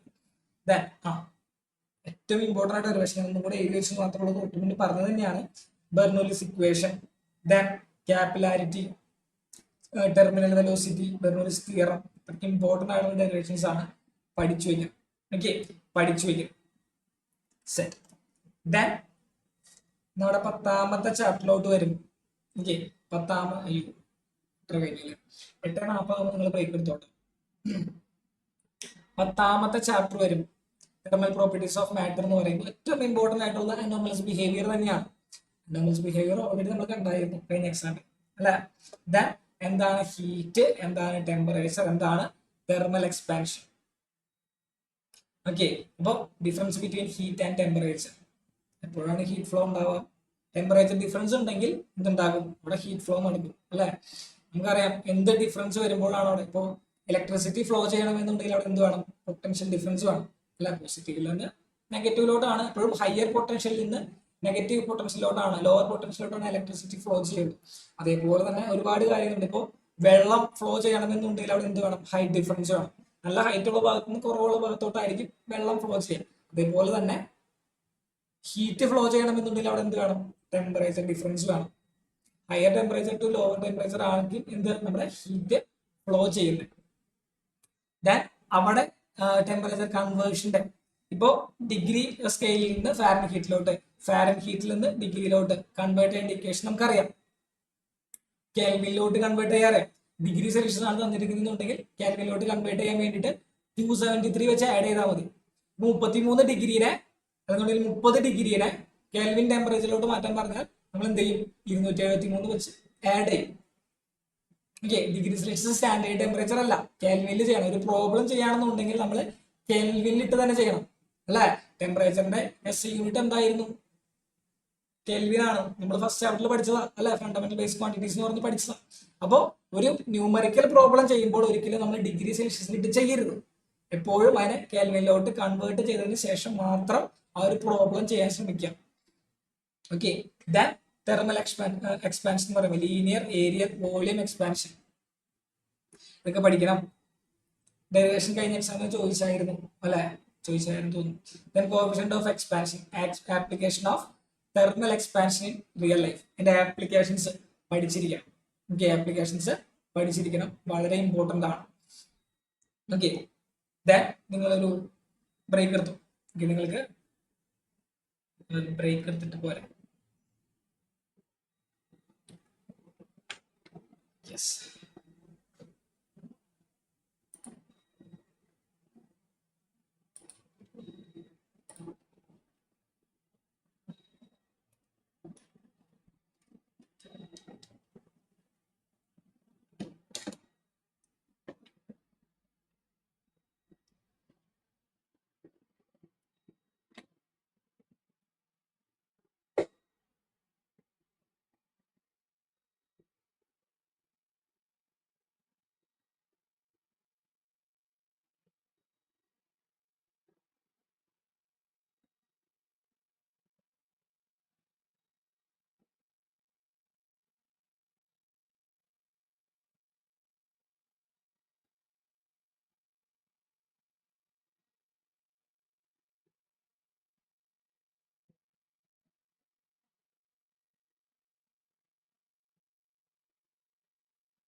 Yes, welcome back. തിരിച്ചു വരൂ എല്ലാവരും. ബാക്കി എല്ലാവരും ക്യാമറ ഓൺ ചെയ്ത് വെച്ചേ. ക്യാമറ ഓൺ ചെയ്ത് വെക്കുക. ജിയ, ഏഞ്ചൽ, സെൽവകുമാർ, ശാരദത്ത്, നികിത, എല്ലാവരും ക്യാമറ ഓൺ ചെയ്ത് വെക്കുക. Okay,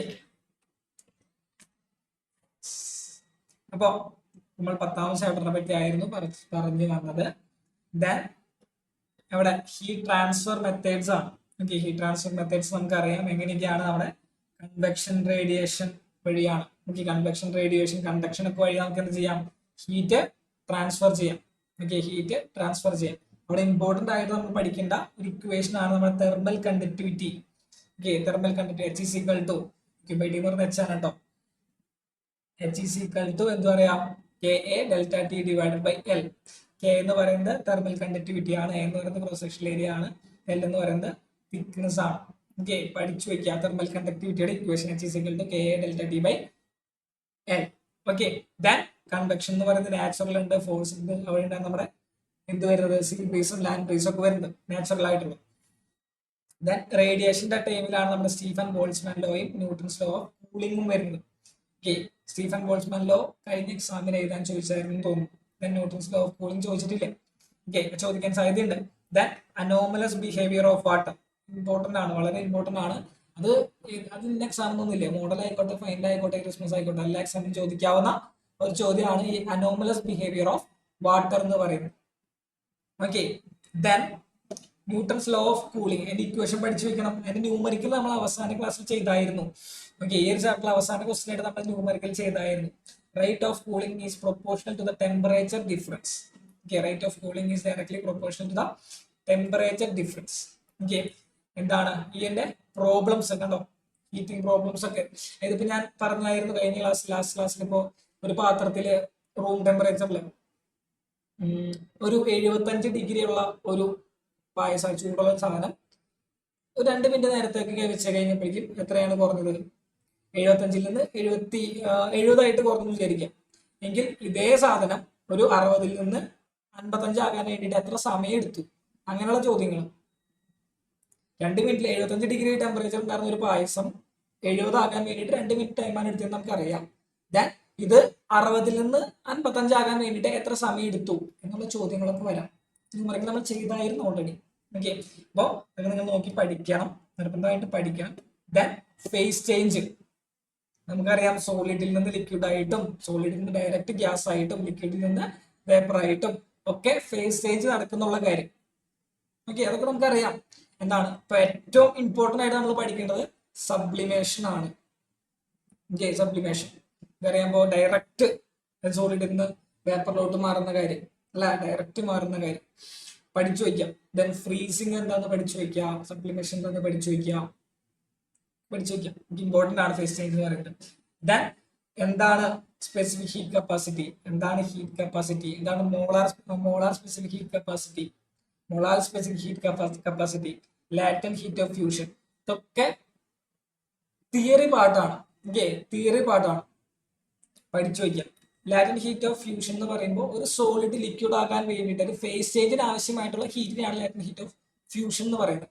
then latent heat of vaporisation എന്ന് പറയുമ്പോൾ ഒരു ലിക്വിഡ് ഗ്യാസ് ആയിട്ട് മാറാൻ വേണ്ടിയിട്ട് നമ്മൾ എത്ര ഹീറ്റ് സപ്ലൈ ചെയ്തു, എത്ര ഹീറ്റ് ആവശ്യമുണ്ട്, അതിനാണ് ലാറ്റന്റ് ഹീറ്റ് ഓഫ് വേപ്പറൈസേഷൻ എന്ന് പറയുന്നത്. അതിനുണ്ട് എന്താ ഇക്വേഷൻസും കാര്യങ്ങളൊക്കെ, ഇതൊക്കെ പഠിച്ചു വെക്കണം, ടോപ്പിക്ക് പഠിച്ചിട്ടുണ്ടാവണം. ദെൻ നമ്മുടെ 11th ചാപ്റ്ററിലോട്ട് കടക്കുമ്പോൾ തെർമോഡൈനാമിക്സ്. എനിക്ക് വളരെ ഇമ്പോർട്ടന്റ് ആയിട്ടുള്ള ചാപ്റ്റർ ആണ് തെർമോഡൈനാമിക്സ് എന്ന് പറയുന്നത്. ഇവിടെ നമുക്ക് പഠിക്കണം നമ്മുടെ first law of thermodynamics, 0th law of thermodynamics ഒക്കെ ഉണ്ട്, സെക്കൻഡ് ലോ ഓഫ് തെർമോഡൈനാമിക്സ് ഉണ്ട്. ഓക്കെ, അപ്പോ ഇതൊക്കെ പഠിച്ചു വെക്കണം. എന്താണ് ഫസ്റ്റ് ലോ ഓഫ് തെർമോഡൈനാമിക്സ് എന്ന് പറഞ്ഞാൽ, നമ്മളൊരു സിസ്റ്റത്തിലോട്ട് കൊടുക്കുന്ന ഹീറ്റ് എന്തിനൊക്കെ വേണ്ടി ഉപയോഗിക്കുന്നു? ഒരു വർക്ക് ചെയ്യാനും ഇന്റേണൽ എനർജി ചേഞ്ചിനും വേണ്ടിയാണ് എന്ത് ചെയ്യുന്നത്? നമ്മൾ കൊടുക്കുന്ന ഹീറ്റ് ഉപയോഗിക്കുന്നത്. ഇതാണ് ഫസ്റ്റ് ലോ ഓഫ് തെർമോഡൈനാമിക്സ് പറയുന്നത്. ഇമ്പോർട്ടന്റ് ആണ്. എന്താണ് പറയുന്നത്? നമ്മളൊരു സിസ്റ്റത്തിലോട്ട് കൊടുക്കുന്ന ഹീറ്റ് എന്തിനൊക്കെ വേണ്ടി ഉപയോഗിക്കുന്നു? ഒരു വർക്ക് ചെയ്യാനും ഇന്റേണൽ എനർജി ചേഞ്ചിനും വേണ്ടിയാണ് ഉപയോഗിക്കുന്നത്. പഠിച്ചു വെക്കാം. Then zeroth law of thermodynamics. ഇതിപ്പോ എ ഉണ്ട്, ബി ഉണ്ട്, സി ഉണ്ട്. എയുടെയും ബിന്റെയും ടെമ്പറേച്ചർ ഈക്വൽ ആണ്, എയുടെയും സിന്റെയും ടെമ്പറേച്ചർ ഈക്വൽ ആണ് എങ്കിൽ ബിന്റെയും സിന്റെയും ടെമ്പറേച്ചർ എന്തായിരിക്കും? ഈക്വൽ ആയിരിക്കും. ഇതാണ് ആര് പറയുന്നത്? നമ്മുടെ സീറോത്ത് ലോ ഓഫ് തെർമോഡൈനാമിക്സ് പറയുന്നത്. ഒറ്റയടിക്ക് പറയുകയാണെന്നുണ്ടെങ്കിൽ ഇത് എങ്ങനെ അറേഞ്ച് ചെയ്തിരിക്കുന്നത് ചോദിച്ചു കഴിഞ്ഞിട്ടുണ്ടെങ്കിൽ ഇപ്പോ ഇവിടെ എ ഉണ്ടാവും, ഇവിടെ ബി ഉണ്ടാവും, ഇവിടെ സി ഉണ്ടാവും. ഈ ബിയും സിയും തമ്മിൽ ഡയറക്റ്റ് കോണ്ടാക്ട് ഇല്ല. കാരണം ഈ സെന്ററിലുള്ളത് അഡയബാറ്റിക് വാളാണെന്ന് വിചാരിക്കുക. അഡയബാറ്റിക് വാളാണ്. അഡയബാറ്റിക് ആണെന്നുണ്ടെങ്കിൽ അവിടെ എന്ത് നടക്കില്ല? ഹീറ്റ് ട്രാൻസ്ഫർ നടക്കില്ല. അല്ല, അകത്തോട്ടോ പുറത്തോട്ടോ ഹീറ്റ് ട്രാൻസ്ഫർ ചെയ്യില്ല അഡയബാറ്റിക് ആണെന്നുണ്ടെങ്കിൽ. അപ്പൊ ഒരിക്കലും ഈ ബിയും സിയും തമ്മിൽ ഡയറക്റ്റ് കോണ്ടാക്ട് ഇല്ല. പക്ഷെ എയും ബിയും തമ്മിൽ കോണ്ടാക്ട് ഉണ്ട്. അഡയബാറ്റിക് അല്ല. അപ്പൊ എയുടെയും ബിന്റെയും ടെമ്പറേച്ചർ ഈക്വൽ ആണെന്നുണ്ടെങ്കിൽ, പിന്നെ എയുടെയും സിന്റെയും ടെമ്പറേച്ചർ ഈക്വൽ ആണെന്നുണ്ടെങ്കിൽ സ്വാഭാവികമായിട്ടും ഈ ബിന്റെയും സിന്റെയും ടെമ്പറേച്ചർ ഈക്വൽ ആയിരിക്കും. അതാണ് നമ്മുടെ എന്ത് പറയുന്നത്? സീറോത്ത് ലോ പറയുന്നത്. അപ്പൊ ഇതിന്റെ സ്റ്റേറ്റ്മെന്റ് പഠിച്ചു വെക്കണം, ഇതിന്റെ സിഗ്നിഫിക്കൻസ് പഠിച്ചു വെക്കണം. സീറോത്ത് ലോ എന്താണെന്നുള്ളത്. Okay, set. Then work done in thermodynamic process ഏറ്റവും ഇമ്പോർട്ടന്റ് ആയിട്ടുള്ളത്, ഏറ്റവും തവണ റിപ്പീറ്റ് അടിച്ച് ചോദിച്ചിട്ടുള്ളത് തന്നെയാണ്. ഏറ്റവും കൂടുതൽ റിപ്പീറ്റ് അടിച്ച് ചോദിച്ചിട്ടുള്ളത് തന്നെയാണ്. എന്താണ്? Work done in isothermal process. ഒരു കാര്യം അതിന്റെ ഡെറിവേഷൻ കഴിഞ്ഞ എക്സാമിൽ ചോദിച്ചായിരുന്നു തോന്നുന്നു, അല്ലെ? എക്സാമിൽ ചോദിച്ചായിരുന്നു ആ ഡെറിവേഷൻ. ഞാൻ പറഞ്ഞില്ലേ, ചോദിക്കും, ഉറപ്പായിരുന്നു, ഉറപ്പുള്ള ചോദ്യമാണത്. അത് ചോദിച്ചത് കൊണ്ട് തന്നെ നമുക്ക് വേണമെങ്കിൽ ഇത്തവണ അഡയബാറ്റിക് പ്രതീക്ഷിക്കാം.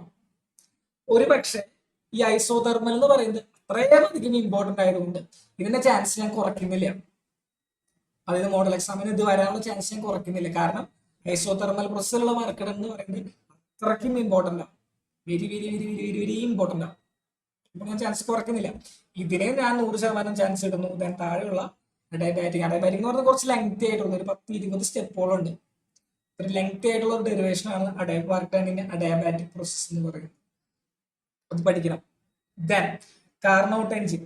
കാർനോട്ട് എഞ്ചിനും അതിന്റെ എഫിഷ്യൻസിയും ഓരോ സ്റ്റേജിലും വരുന്ന വർക്ക് ഡണ്ണിന്റെ ഇക്വേഷൻ, ഡെറിവേഷൻ പഠിച്ചില്ലെങ്കിൽ കുഴപ്പമില്ല. ഞാൻ പറഞ്ഞു, ഓരോ സ്റ്റേജിലും വരുന്ന വർക്ക് ഡണ്ണിന്റെ ഇക്വേഷൻസ് പഠിച്ചു വെക്കാൻ പറഞ്ഞായിരുന്നു. മെറ്റീരിയലൊക്കെ കൊടുത്തിട്ടുണ്ട് ഞാനത് ഇക്വേഷൻസ്. അപ്പൊ മെറ്റീരിയൽ നോക്കി തന്നെ പഠിക്കാം. 4 സ്റ്റെപ്പ് ഉണ്ട്, അല്ലെ? 2 ഐസോതെർമലും 2 അഡയബാറ്റിക്. ഒരു ഐസോതെർമൽ കംപ്രഷനും ഐസോതെർമൽ എക്സ്പാൻഷനും, ഒരു അഡയബാറ്റിക് കംപ്രഷനും ഒരു അഡയബാറ്റിക് എക്സ്പാൻഷനും. ഓക്കെ, രണ്ടും ഉണ്ട്, പഠിച്ചു വെക്കാം. Then significance of Carnot theorem. Carnot engine എന്ന് പറഞ്ഞാൽ ഒരു ഐഡിയൽ എഞ്ചിനാണ്. നമുക്കറിയാം, ഒരിക്കലും ഒരു സിസ്റ്റത്തിലോട്ട് കൊടുക്കുന്ന ഹീറ്റ് കംപ്ലീറ്റ്ലി വർക്കാക്കി മാറ്റാൻ പറ്റില്ല. നമുക്ക് കുറച്ച് ഹീറ്റ് അവിടെ നഷ്ടപ്പെട്ടു പോകുന്നുണ്ടോ, അതാണ് കാർനോട്ട് എഞ്ചിൻ. പക്ഷെ കാർനോട്ട് എഞ്ചിൻ എന്ന് പറയുന്നത് കംപ്ലീറ്റ്ലി ഹീറ്റ് വർക്കായിട്ട് ട്രാൻസ്ഫർ ചെയ്യുന്ന പറയുന്നത് ഒരിക്കലും പോസിബിൾ അല്ല. ഐഡിയൽ എഞ്ചിനാണ് നമ്മുടെ കാർനോട്ട് എഞ്ചിൻ എന്ന് പറഞ്ഞത്. Okay, then P V diagram വളരെ ഇമ്പോർട്ടന്റ് ആണ്. ഓക്കെ, ഈ പി വി ഡയഗ്രാം എന്ന് പറയുമ്പോൾ അതിന് താഴെയുള്ള ഏരിയ വർക്ക് ഡണ്ണിനെയാണ് സൂചിപ്പിക്കുന്നത്. പി വി ഡയഗ്രാമിന്റെ ഒരു P V diagram pressure graph വിചാരിക്കാം. അതിന് താഴെയുള്ള ഏരിയ എന്തിനാണ് സൂചിപ്പിക്കുന്നത്? വർക്ക് ഡണ്ണിനെയാണ് സൂചിപ്പിക്കുന്നത്. ഓക്കെ, വർക്ക് ഡണ്ണിനെ ആയിരിക്കും സൂചിപ്പിക്കുക. പഠിച്ചു വയ്ക്കാം. ദെൻ ഐസോതെർമലും അഡയബാറ്റിക്കും ഐസോകോറിക്കും. ഐസോകോറിക്കിലുള്ള വർക്ക് ഡൺ എന്താ? ഐസോകോറിക് പ്രോസസ്സിലുള്ള വർക്ക് ഡൺ എന്തായിരിക്കും? Work done in isochoric.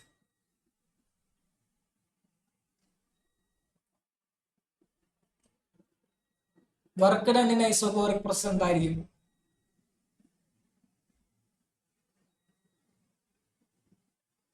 എത്രയാണ്?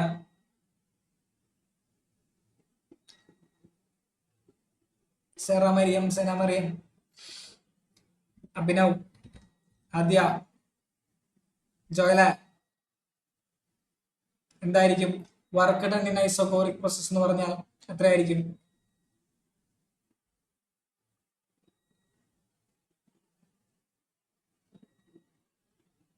എത്രയാണ് ശിവാനി?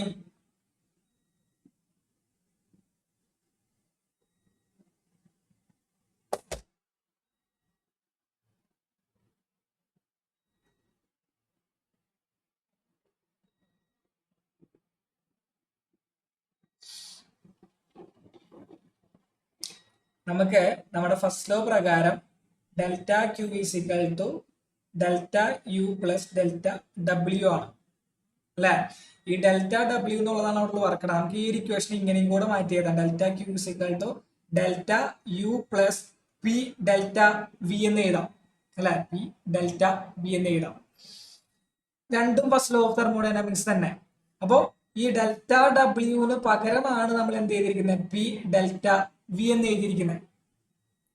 ഐസോകോറിക് എന്ന് പറഞ്ഞാൽ അവിടെ എന്താ, വോളിയം ആരാണ്, വോളിയം കോൺസ്റ്റന്റ് ആണ്. ഐസോകോറിക് എന്ന് പറഞ്ഞാൽ വോളിയം കോൺസ്റ്റന്റ് ആണ്.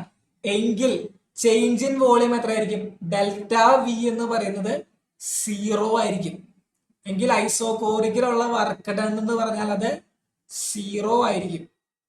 ഓക്കെ, ഐസോകോറിക്കിലുള്ള വർക്ക് ഡൺ എന്ന് പറയുന്നത് 0 ആയിരിക്കും. ഇത് ഇമ്പോർട്ടന്റ് ആണ്, ഞാൻ വീണ്ടും പറയാൻ കാരണം 1 മാർക്കിന് ചോദിക്കാം. 1 മാർക്കിന് ചോദിക്കാൻ സാധ്യതയുള്ള ഒരു ചോദ്യമാണ്. അപ്പൊ പഠിച്ചു വെക്കണം. ഓക്കെ, നിർബന്ധമായിട്ടും പഠിച്ചു വെക്കണം.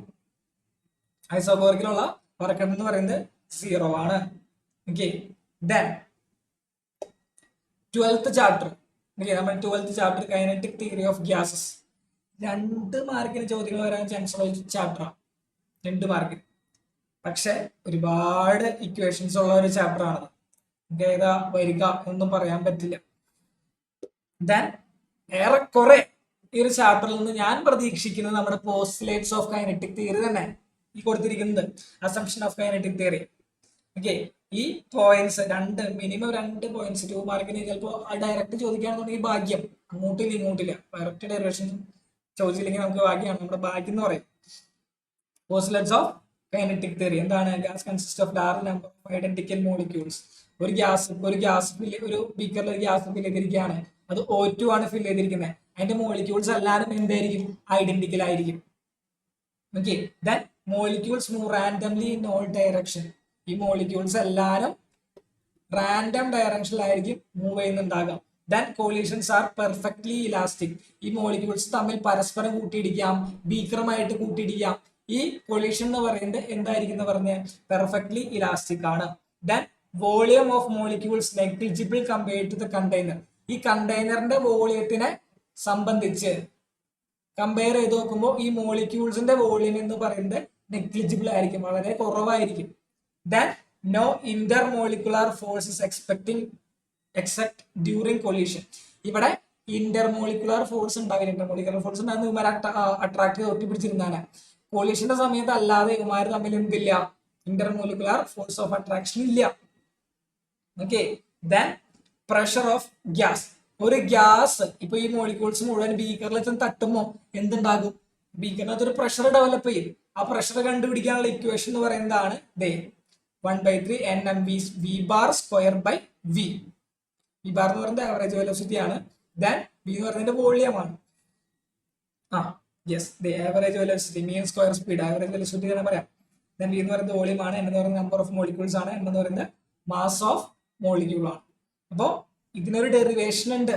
ഡെറിവേഷൻ നമ്മൾ പഠിച്ചിട്ടുണ്ട് അല്ലെ, ഡെറിവേഷൻ നമ്മൾ പഠിച്ചിട്ടുള്ളതാണ്. ഡെറിവേഷൻ വായിച്ചു വെക്കാം. ഓക്കെ, വായിച്ചു വെച്ചാൽ മതി. Then ideal gas equation PV is equal to nRT. Ideal gas equation PURT പറയാം, രണ്ടുണ്ട്. ദെൻ ഇതിനെ നമുക്ക് കൈനറ്റിക് തിയറി, ആ പ്രഷറിന്റെ ഇക്വേഷൻ ബേസ് ചെയ്തിട്ട് നമുക്ക് ഇങ്ങനെയും ഒരു ഇക്വേഷൻ ഡെവലപ്പ് ചെയ്തെടുക്കാം. അതിന്റെ ഡെറിവേഷൻ ക്ലാസ് ടൈമിൽ പറയുന്നതായിരുന്നു. ഓക്കെ, ഇതാണ് ഈ PV is equal to nRT എന്നുള്ളത് നമുക്ക് ഇങ്ങനെയും ഡിറൈവ് ചെയ്തെടുക്കാം എന്നുള്ളത്. Okay, then kinetic energy of molecule. ഒരു മോളിക്യൂളിന്റെ കൈനറ്റിക് എനർജി എന്ന് പറയുന്നത് 3/2 kBT ആണ്. 3/2 kBT ആണ്, അറിയാം. ഓക്കെ, ഓരോ മോളിലാണെന്നുണ്ടെങ്കിൽ അത് 3/2 RT ആണ്. ഓരോ മോളിലാണെന്നുണ്ടെങ്കിൽ 3/2 RT ആണ്. ദെൻ കാരണം എന്താ, NA വരും അല്ലെ. ഒരു മോൾ എന്ന് പറയുമ്പോൾ നമ്പർ ഓഫ് അവഗാഡ്രോ നമ്പർ കൊണ്ട് മൾട്ടിപ്ലൈ ചെയ്യണം. അപ്പൊ NA × KB എന്ന് പറയുന്നത് NA × KB എന്ന് പറയുന്നത് നമുക്ക് 6 ആയിട്ട് എടുക്കാം. അതാണ് ഈ ഇക്വേഷൻ വന്നിരിക്കുന്നത്. ഒരു മോൾ എന്ന് പറയുമ്പോൾ NA കൊണ്ട് മൾട്ടിപ്ലൈ ചെയ്യണം. ഈ ഇക്വേഷനെ NA കൊണ്ട് മൾട്ടിപ്ലൈ ചെയ്യും, NA ചെയ്യും. അപ്പൊ നമുക്ക് എന്ത് വരും, ഈ KBനെയും NAനെയും കൂട്ടിച്ചേർത്ത് 6 എന്ന് എഴുതാം. അങ്ങനെയാണ് ഈ ഇക്വേഷൻ വന്നത്. KB എന്ന് പറയുന്നത് ബോൾട്ട്സ്മാൻ കോൺസ്റ്റന്റ് ആണ്. ദെൻ R എന്ന് പറയുന്നത് യൂണിവേഴ്സൽ ഗ്യാസ് കോൺസ്റ്റന്റ് ആണ്, അറിയാം, എല്ലാവർക്കും അറിയുന്നതാണ്. ദെൻ എന്താണ് റൂട്ട് മീൻ സ്ക്വയർ സ്പീഡ്, ഈ ഇക്വേഷൻ പഠിച്ചു വെച്ചേക്കട്ടോ. ഓക്കെ, റൂട്ട് മീൻ സ്ക്വയറിന്റെ equation root of 3RT/m, M എന്ന് പറയുന്നത് മോളാർ മാസ് ആണ്. ഇക്വേഷൻ പഠിച്ചു വെച്ചേക്ക്, കാണാതെ പഠിച്ചു വെച്ചേക്ക്, നമുക്ക് ആവശ്യം വരും. ചിലപ്പോൾ ന്യൂമറിക്കൽ പ്രോബ്ലം ചോദിക്കാം. വേറെ എക്സ്ട്രാ ഒന്നുമില്ല, ഡയറക്റ്റ് ഇക്വേഷൻ അപ്ലൈ ചെയ്ത് ഫൈനൽ ഉത്തരം കണ്ടുപിടിക്കുക, അത്രേ ഉള്ളൂ. ജസ്റ്റ് VRMS കണ്ടുപിടിക്കാനുള്ള ഇക്വേഷൻ പഠിച്ചു വെച്ചേക്കും. ദെൻ ഇവിടെ ചോദിക്കാൻ സാധ്യതയുള്ളത് ഈ ഡിഗ്രീസ് ഓഫ് ഫ്രീഡം, മോണോഅറ്റോമിക് ഗ്യാസിന്റെ സ്പെസിഫിക് കപ്പാസിറ്റി, ഡയറ്റോമിക്കിന്റെ റിജിഡ്, നോൺ റിജിഡ്, ഓക്കെ, ഇതൊക്കെ പഠിച്ചു വെക്കാം. പിന്നെ ഒരു സോളിഡിന്റെ ഒക്കെ ആണെന്നുണ്ടെങ്കിൽ, ക്രിസ്റ്റലിന്റെ ആണെന്നുണ്ടെങ്കിൽ അതിന്റെ ഹീറ്റ് കപ്പാസിറ്റീസ് പഠിച്ചു വെക്കാം. ഒരെണ്ണം പഠിച്ചാൽ പിന്നെ ബാക്കിയൊക്കെ ഈസി ആയിട്ട് കിട്ടും. അങ്ങനെയാണ്, കണക്ഷനാണ്. ഒരെണ്ണം പഠിച്ച ബാക്കിയൊക്കെ എളുപ്പമായിട്ട് കിട്ടും. അങ്ങനെയാണ് അതിന്റെ കണക്ഷൻ എടുക്കുന്നത്, പഠിച്ചു വെക്കാം. ഓക്കെ, മോണോഅറ്റോമിക് ഗ്യാസ് ആണെന്നുണ്ടെങ്കിൽ 3 ഡിഗ്രീസ് ഓഫ് ഫ്രീഡം ഉണ്ട്, ഡയറ്റോമിക് ആണെന്നുണ്ടെങ്കിൽ 5 ഡിഗ്രീസ് ഓഫ് ഫ്രീഡം ഉണ്ടാകും.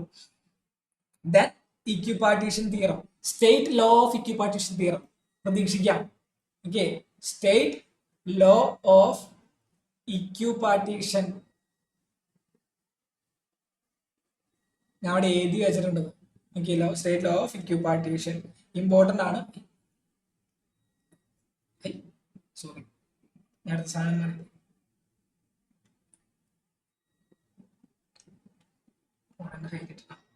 സ്റ്റേറ്റ് ലോ ഓഫ് ഇക്വിപാർട്ടീഷൻ വളരെ വളരെ ഇമ്പോർട്ടന്റ് ആണ്, പഠിച്ചു വയ്ക്കാം.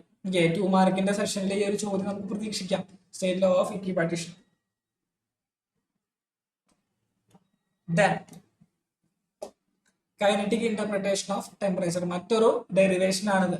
കൈനറ്റിക് ഇന്റർപ്രിട്ടേഷൻ ഓഫ് ടെമ്പറേച്ചർ എന്ന് പറയുന്നത് അതും പഠിച്ചു. Kinetic energy directly proportional temperature, kinetic energy, kinetic interpretation of temperature എന്ന് പറഞ്ഞു അതിനൊരു ഡെറിവേഷൻ ഉണ്ട്. ഓക്കെ, അതിനൊരു ഡെറിവേഷൻ ഉണ്ട്, അത് പഠിച്ചു വയ്ക്കാം. Okay, set. ദെൻ നമ്മുടെ 13th ചാപ്റ്റർ ആയിട്ടുള്ള ഓസിലേഷൻ, ഈ 13th ചാപ്റ്റർ 14th ചാപ്റ്റർ ഇതിൽ നിന്നൊക്കെ നമുക്ക് പ്രതീക്ഷിക്കാൻ 4 മാർക്കിന്റെ ചോദ്യങ്ങളാണ്. 4 to 5 ഈ ഒരു റേഞ്ചിലായിരിക്കും ഈ ചാപ്റ്റേഴ്സിൽ നിന്ന് ചോദ്യങ്ങൾ വരാൻ പോകുന്നത്. അപ്പോൾ എന്തൊക്കെയാണ് നമുക്ക് നോക്കാം. എന്തൊക്കെയാണ് പീരിയോഡിക് മോഷൻ എന്താ നമുക്ക് ഓൾറെഡി അറിയാം. സമയത്തിനനുസരിച്ച് എന്താണ് motion repeats at itself at regular intervals. Okay, regular ഇന്റർവെല്ലിൽ റെഗുലർ ഡിസ്റ്റൻസ് കവർ ചെയ്യുകയാണെന്നുണ്ടെങ്കിൽ നമുക്ക് എന്ത് പറയാം, അത് പീരിയോഡിക് മോഷൻ ആണെന്ന് പറയാം. ടൈം പീരീഡ് നമുക്ക് എന്താണെന്ന് അറിയാം. ടൈം പീരീഡ് എന്ന് പറഞ്ഞാൽ എന്താ, ടൈം ഫോർ 1 കംപ്ലീറ്റ് ഓസിലേഷൻ. ഒരു കംപ്ലീറ്റ് ഓസിലേഷൻ എടുക്കുന്ന ടൈമിനെയാണ് ടൈം പീരീഡ് എന്ന് വിളിക്കുന്നത്. ദെൻ ഫ്രീക്വൻസി എന്ന് പറഞ്ഞാൽ എന്താ, number of oscillations per second. Equation F = 1/T പഠിച്ചിട്ടുണ്ട് നമ്മൾ. ഓക്കെ, ദെൻ ഏറ്റവും ഇമ്പോർട്ടന്റ് ആയിട്ടുള്ളത് നമ്മുടെ സിമ്പിൾ ഹാർമോണിക് മോഷൻ ആണ്. ഓക്കെ, സിമ്പിൾ ഹാർമോണിക് മോഷൻ ആണ്. അതായത് motion in which restoring forces proportion to the displacement and opposite in direction F = -kx restoring force പഠിച്ചിട്ടുണ്ട് നമ്മൾ. ദെൻ ഈ സിമ്പിൾ ഹാർമോണിക് മോഷന്റെ ഡിഫറൻഷ്യൽ ഇക്വേഷൻ ആണ് ഈ കൊടുത്തിരിക്കുന്നത്. ചെറിയൊരു ഡെറിവേഷൻ ഉണ്ട് അതിന്, ചെറിയൊരു ഡെറിവേഷൻ ഉണ്ട്. അപ്പോൾ സിമ്പിൾ ഹാർമോണിക് മോഷന്റെ ഡിഫറൻഷ്യൽ ഇക്വേഷൻ പഠിച്ചു വയ്ക്കാം. ഓക്കെ, പഠിച്ചു വെക്കണം. ഇക്വേഷൻ ഡയറക്ട്ലി പഠിച്ചു വെച്ചാൽ മതി, കുഴപ്പമൊന്നുമില്ല.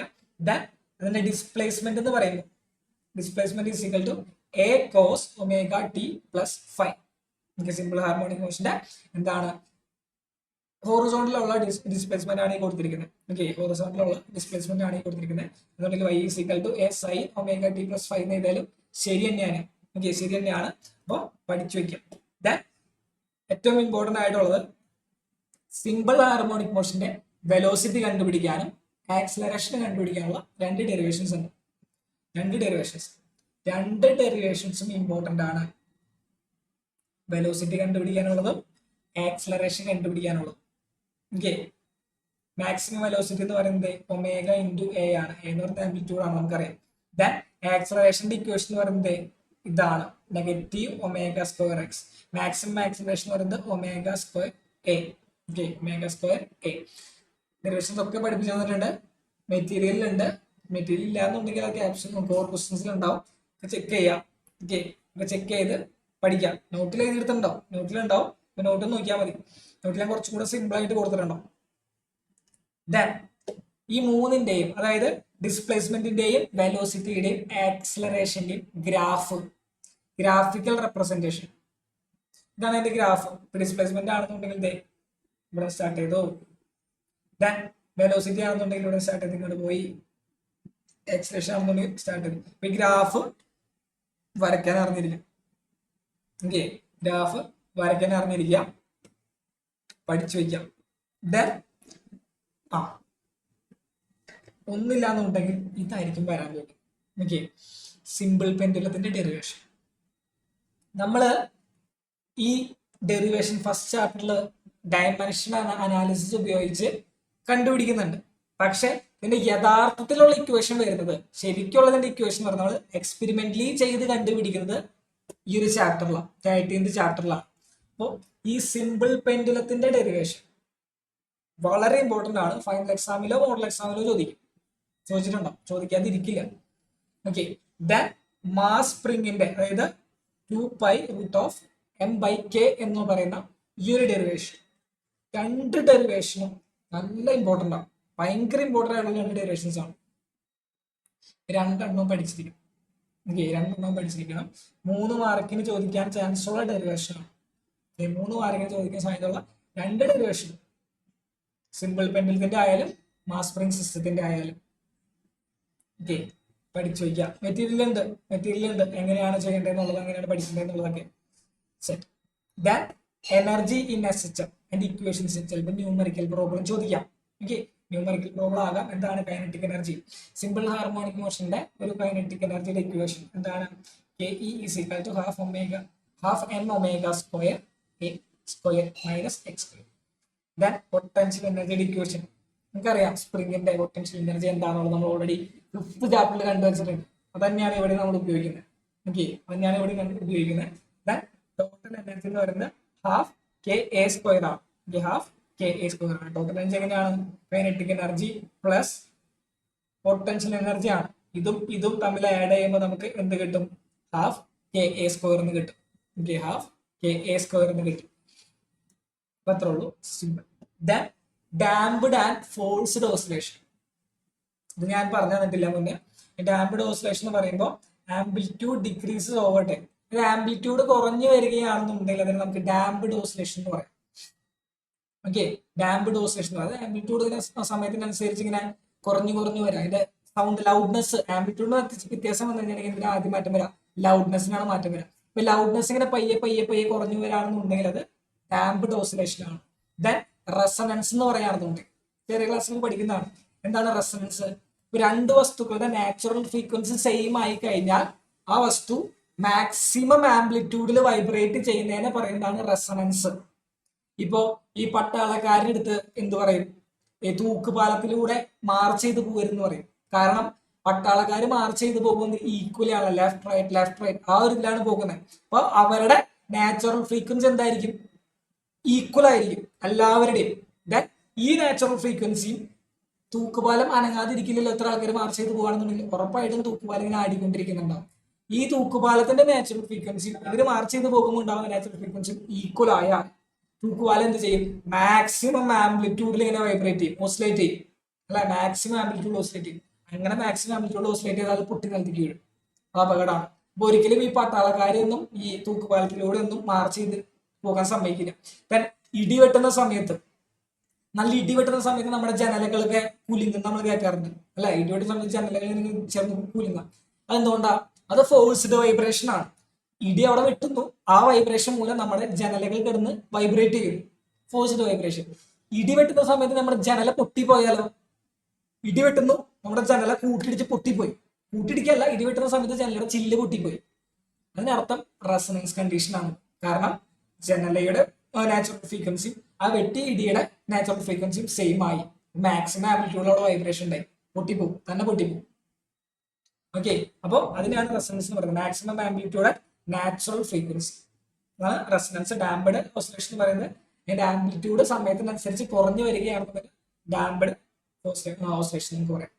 ഓക്കെ, ദെൻ നമ്മുടെ 14th ചാപ്റ്ററിലോട്ട് കിടക്കും. ഓക്കെ, 14th ചാപ്റ്റർ വേവ്സിലോട്ട് കിടക്കുമ്പോൾ സിമ്പിൾ ആയിട്ടുള്ള ചാപ്റ്റർ ആണ്. പഠിക്കേണ്ട കാര്യങ്ങൾ എന്താ?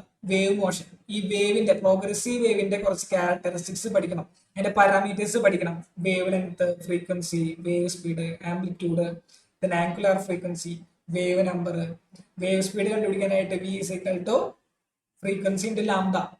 ഇതാണ് വേവ് സ്പീഡ് കണ്ടുപിടിക്കാനുള്ള ഇക്വേഷൻ. ഫ്രീക്വൻസി ഇൻറ്റു ലാംഡ, ഒരു വേവിന്റെ സ്പീഡ് കണ്ടുപിടിക്കാനുള്ള ഇക്വേഷൻ. ദെൻ ആ പ്രോഗ്രസീവ് വേവിന്റെ ഇക്വേഷൻ ചോദിക്കുകയാണെന്നുണ്ടെങ്കിൽ A sine K X minus omega T plus five.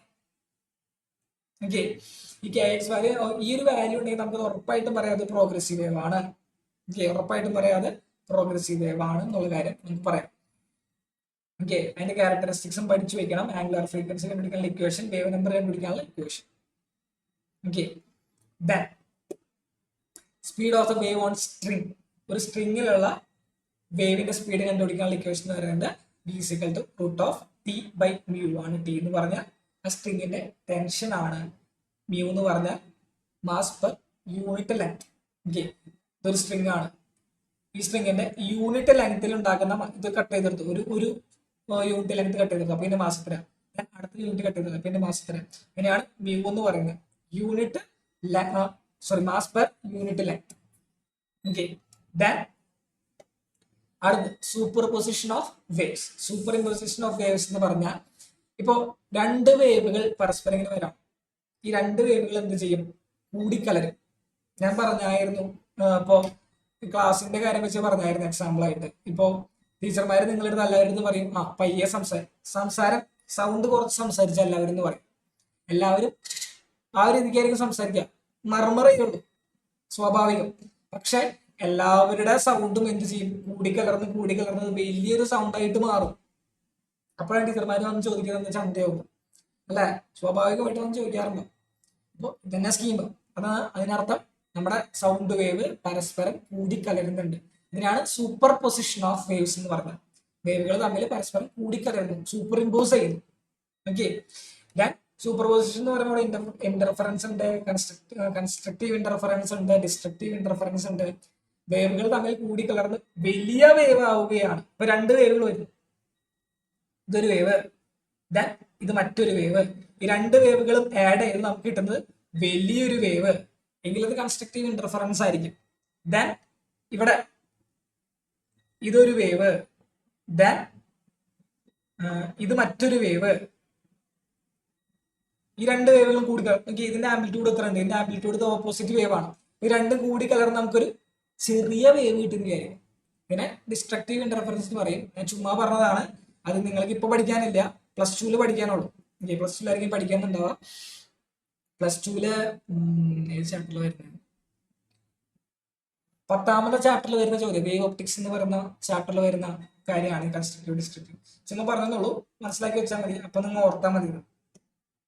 Then നമ്മുടെ സ്റ്റേഷനറി വേവ് ഏറ്റവും ഇമ്പോർട്ടന്റ് ഇത് തന്നെയാണ്. വേറെ ഒന്നുമില്ല, അങ്ങോട്ടില്ല. ഒരു 3 മാർക്കിന്റെ ചോദ്യങ്ങൾ ഈ ഭാഗത്തുനിന്നായിരിക്കും വരാം. Stationary wave, standing wave. അതായത് സ്റ്റേഷനറി വേവ് എങ്ങനെ ഉണ്ടാക്കുന്നത്, formed by superposition of 2 identical waves travelling in opposite direction. ഇത് ഐഡന്റിക്കൽ വേവ് ആയിരിക്കണം. ഒരു വേവ് ഇങ്ങനെ പോയി, അത് ഇവിടെ നിന്ന് തട്ടി, ദെൻ അത് തിരിച്ചു പോവുകയാണെന്നുണ്ടെങ്കിൽ തിരിച്ചു പോയി. അപ്പോ ഇതിനെ നമുക്ക് എന്ത് വിളിക്കാം, ആ വേവിലെ പാർട്ടിക്കിൾസ് ഒന്നും എന്ത് ചെയ്യില്ല, അങ്ങനെ ഓടിപ്പോകുന്നില്ല, അവിടെ ഡിസ്പ്ലേസ്മെന്റ് ഉണ്ടാവില്ല. അപ്പൊ നമുക്ക് എന്ത് പറയാം, അവിടെ നോഡും ഉണ്ടാകും ആന്റി നോഡും ഉണ്ടാകും. സീറോ ഡിസ്പ്ലേസ്മെന്റ് ഉള്ള സ്ഥലത്തിനെ നമുക്ക് നോഡ് എന്നും, മാക്സിമം ഡിസ്പ്ലേസ്മെന്റ് ഉള്ള സ്ഥലത്തിനെ നമുക്ക് ആന്റി നോഡ് എന്നും വിളിക്കാം. ഈ പ്രോഗ്രസീവ് വേവിനെ നമ്മൾ ഏതിലൂടെ കടത്തി വിടുന്നു, ഒരു സ്ട്രിങ്ങിലൂടെ കടത്തി വിടുമ്പോൾ അതിന്റെ ഫ്രീക്വൻസി ആൻഡ് ഇക്വേഷൻ ചെയ്തിട്ടുള്ളതാണ്, ഡെറിവേഷൻ നമ്മൾ ചെയ്തിട്ടുള്ളതാണ്. ദാൻ ഒരു ക്ലോസ്ഡ് പൈപ്പിലൂടെ, 1 എൻഡ് ക്ലോസ്ഡ് ആയിട്ടുള്ള ഒരു പൈപ്പിലൂടെ നമ്മൾ കടത്തി വിടുമ്പോൾ അതിന്റെ ഇക്വേഷൻ. ദാൻ ഇത് 2 ഓപ്പൺ പൈപ്പിലൂടെ നമ്മൾ കടത്തി വിടുമ്പോൾ അതിന്റെ ഇക്വേഷൻ, ഡെറിവേഷൻ പഠിച്ചിട്ടുണ്ടാവണം. പഠിച്ചിട്ടുണ്ടാവണം. ഞാൻ nth ഫ്രീക്വൻസി ആണ് കൊടുത്തിരിക്കുന്നത്, അല്ല അതിന്റെ nth സ്റ്റേജ് ആണ് കൊടുത്തിരിക്കുന്നത്. നിങ്ങൾ ഫസ്റ്റ് ഹാർമോണിക്കും സെക്കൻഡ് ഹാർമോണിക്കും തേർഡ് ഹാർമോണിക്കും ഒക്കെ ഡിറൈവ് ചെയ്ത് കണ്ടുപിടിക്കണം. റിലേഷൻ ആണ് ചോദിക്കുക, ഫസ്റ്റിന്റെയും സെക്കൻഡിന്റെയും തേർഡിന്റെയും ഡെറിവേഷൻ ആണ് ചോദിക്കുക. അപ്പൊ അത് കണ്ടുപിടിക്കണം, ചെയ്യണം. വളരെ സിമ്പിൾ ആണ്. ഇതാണ് 3 മാർക്കിന് ചോദ്യങ്ങൾ വരാൻ ചാൻസ് ഉള്ള ഒരു ഭാഗം. പഠിച്ചു വെക്കാം. ദെൻ ഇൻസ്ട്രുമെന്റ്സ് ഉണ്ടാക്കാനായിട്ട്, ഫ്ലൂട്ട് പോലെയുള്ള ഇൻസ്ട്രുമെന്റ്സ് ഉണ്ടാക്കാൻ വേണ്ടിയിട്ട് നമ്മൾ ക്ലോസ്ഡ് പൈപ്പ് ഉപയോഗിക്കോ ഓപ്പൺ പൈപ്പ് ഉപയോഗിക്കുകയും ചോദിച്ചാൽ എന്താണ് അത് ഓപ്പൺ പൈപ്പ് ആയിരിക്കും അല്ലെ. ഫ്ലൂട്ടിന്റെ ഒക്കെ രണ്ട് എൻഡിലും ഓപ്പൺ ആയിരിക്കും, കാരണം അവിടെ മാക്സിമം വൈബ്രേഷൻസ് ആണ് കൂടുതൽ പുറത്തോട്ട് വരുന്നത്. അപ്പോൾ അതൊക്കെ പഠിച്ചു വയ്ക്കുക. അത് ആപ്ലിക്കേഷനൊക്കെ ഞാൻ കഴിഞ്ഞ ക്ലാസ്സിൽ റിവിഷൻ ക്ലാസ്സിൽ പറഞ്ഞായിരുന്നു. ദെൻ അവസാനത്തെ നമ്മുടെ ബീറ്റ് ഫ്രീക്വൻസി ആണ്. ഓക്കെ, ബീറ്റ് ഫ്രീക്വൻസി ആണ്. ബീറ്റ് ഫ്രീക്വൻസിയുടെ എന്ത് പഠിച്ചു വെക്കണം? ഡെഫിനേഷൻ പഠിച്ചു വെക്കണം, അതിന്റെ ഇക്വേഷനും പഠിച്ചു വെക്കണം. ഓക്കെ, അതിന്റെ ഇക്വേഷനും പഠിച്ചു വെക്കണം. F1 മൈനസ് F2 രണ്ട് ഡിഫറെന്റ് ഫ്രീക്വൻസി ഉള്ള വേവുകൾ പരസ്പരം വരുമ്പോൾ സ്ലൈറ്റ്ലി ഡിഫറെന്റ് ഫ്രീക്വൻസി വരുമ്പോൾ എന്ത് ചെയ്യും? വേവുകൾ തമ്മിൽ സൗണ്ടിന് വ്യത്യാസം ഉണ്ടാവും അല്ലെ. നല്ല മാക്സിമം സൗണ്ട്, കുറഞ്ഞ സൗണ്ട്, മാക്സിമം സൗണ്ട്, കുറഞ്ഞ സൗണ്ട്. അത് ആംബിയൻസിന്റെ ഒക്കെ സൗണ്ട് എന്ന് പറഞ്ഞായിരുന്നു ഞാൻ. അതേപോലെ ഒരു സൗണ്ട് പ്രൊഡ്യൂസ് ആകും. ഓക്കെ, ഇത്രേ ഉള്ളൂ. ദെൻ ഞാൻ എല്ലാ ചാപ്റ്റേഴ്സിലും ജസ്റ്റ് ഇക്വേഷൻസ്, കുഞ്ഞു കുഞ്ഞു ഇക്വേഷൻസ് മാത്രമായിട്ട് എടുത്തു വെച്ചിട്ടുണ്ട്. നിങ്ങൾ ജസ്റ്റ് സ്ക്രീൻഷോട്ട് ചെയ്ത് വെച്ചോ. എല്ലാ ഇക്വേഷൻസും ഉണ്ടാവില്ല, കുഞ്ഞു കുഞ്ഞു ഇക്വേഷൻസ് നിങ്ങൾക്ക് വേണമെങ്കിൽ നോക്കി പഠിക്കാം. ഫസ്റ്റ് ചാപ്റ്ററിലെ, ഇത് ഫസ്റ്റ് യൂണിറ്റിലാണ്, സെക്കൻഡ് യൂണിറ്റിലാണ്. സ്ക്രീൻഷോട്ട് എടുത്ത് വെച്ചു. ഓക്കെ, മറ്റെന്തെങ്കിലും പെട്ടെന്ന് ആവശ്യത്തിന് എവിടെയെങ്കിലും നോക്കണ്ട, അതായത് ബുക്കും തുറന്നത് സമയം കിട്ടാത്ത പക്ഷം വരാണെന്നുണ്ടെങ്കിൽ ജസ്റ്റ് നോക്കി വെച്ചിട്ട് പോവാം. സ്ക്രീൻഷോട്ട് എടുത്ത് വയ്ക്കാം. ദെൻ തേർഡ് ചാപ്റ്ററിലെ കുറച്ച് ഇക്വേഷൻസ് ആണ്. എല്ലാതും ഉണ്ടാവില്ല, ഇമ്പോർട്ടൻ്റ് ആയിട്ടുള്ള ഇക്വേഷൻസ് മാത്രമേ കൊടുത്തിട്ടുള്ളൂ. ദെൻ ഫോർത്ത് ചാപ്റ്ററിലെ ബാങ്ക് റോഡിന്റെയും കർവ്ഡ് റോഡിന്റെയും ഇക്വേഷൻസ് കൊടുത്തിട്ടില്ല. അതവിടെ ഉണ്ട്, അതവിടെ ഇല്ല എന്നല്ല, കൊടുത്തിട്ടില്ല. കൊണ്ട് തന്നതുകൊണ്ട് തന്നെ കൊടുക്കാത്തതാണ്. ദെൻ ഫിഫ്ത്ത് ചാപ്റ്ററിലെ കുറച്ച് ഇക്വേഷൻസ് സ്ക്രീൻഷോട്ട് എടുത്തേക്ക് എല്ലാവരും. ദെൻ സിക്സ്ത് ചാപ്റ്ററിലെ കുറച്ച് ഇക്വേഷൻസ്, റൊട്ടേഷണൽ കൈനറ്റിക് ഇക്വേഷൻ കൂടെ കൊടുത്തിട്ടുണ്ട്. ഞാൻ പറഞ്ഞായിരുന്നില്ല, ചാപ്റ്റർ പറഞ്ഞായിരുന്നില്ല, ഇവിടെ കൊടുത്തിട്ടുണ്ട്. ഓക്കെ, ദെൻ സെവൻത് ചാപ്റ്ററിൽ 3 കൊടുത്തിട്ടുള്ളൂ, ബാക്കിയൊക്കെ ഞാൻ പുറത്ത് കൊടുത്തായിരുന്നു, അതുകൊണ്ട് കൊടുക്കാത്ത. സ്ക്രീൻഷോട്ട് ചെയ്ത് വയ്ക്കാം.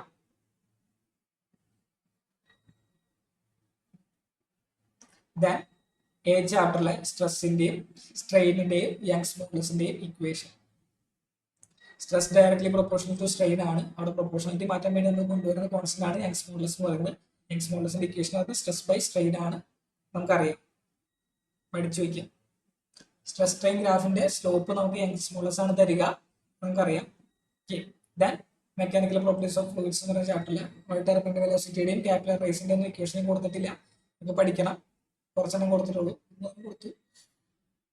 ദെൻ 10th ചാപ്റ്ററിലെ 11th ചാപ്റ്ററിലെ ഓക്കെ, ദെൻ 12th ചാപ്റ്ററിലെ പ്രഷറിന്റെയും RMS സ്പീഡും, പ്രഷറിന്റെ വേറെ ഇക്വേഷൻ കാണിച്ചു തന്നായിരുന്നു, അതൊക്കെ പഠിച്ചു വയ്ക്കാം. ദെൻ ഓസിലേഷൻസ്, സിമ്പിൾ ഹാർമോണിക് മോഷന്റെ ആക്സിലറേഷൻ മെയിൻ ആണ്, വെലോസിറ്റി ഉണ്ട്. ദെൻ സ്പ്രിങ്ങിന്റെയും പെൻഡുലത്തിന്റെയും ഇക്വേഷൻ, ടൈം പീരീഡ് കണ്ടുപിടിക്കാനുള്ള ഇക്വേഷൻ. ദെൻ ഫോർത്ത് ചാപ്റ്ററിലെ കുറച്ച് ഇക്വേഷൻ, വേവ് സ്പീഡ് കണ്ടുപിടിക്കാനുള്ള ഇക്വേഷൻ. ഓക്കെ, ഇത്രയും കാര്യങ്ങളാണ് പഠിക്കാനുള്ളത്. നിങ്ങൾ പഠിച്ചിട്ടുണ്ടാവും ഞാൻ വിശ്വസിക്കുന്നു. ഓക്കെ, അപ്പോൾ എല്ലാവരും വീണ്ടും വീണ്ടും വർക്ക്ഔട്ട് ചെയ്യുക. മെറ്റീരിയൽസിലുള്ള ക്വസ്റ്റ്യൻസ് എല്ലാം വായിച്ചു നോക്കുക, പഠിക്കുക. ചെയ്യാൻ കിട്ടുന്നതുകൊണ്ട് നോക്കുക. ചെയ്യാൻ കിട്ടുന്നില്ലെങ്കിൽ നിങ്ങൾക്ക് എന്തെങ്കിലും ക്വസ്റ്റ്യൻസ് ഡൗട്ട് ഉണ്ടെങ്കിൽ, ഇപ്പോൾ പെട്ടെന്ന് തന്നെ സാർ ആ ഒരു ചാപ്റ്റർ എനിക്ക് കംപ്ലീറ്റ്ലി പറഞ്ഞുതരൂ എന്നൊക്കെ ചോദിക്കുകയാണെന്നുണ്ടെങ്കിൽ നിങ്ങൾ ക്ലാസ്സിന്റെ ലിങ്ക് ചോദിക്കുക കേട്ടോ. അങ്ങനെയുള്ള ചോദ്യങ്ങളൊന്നും ഞാൻ അക്സെപ്റ്റബിൾ ആക്കുന്നില്ല.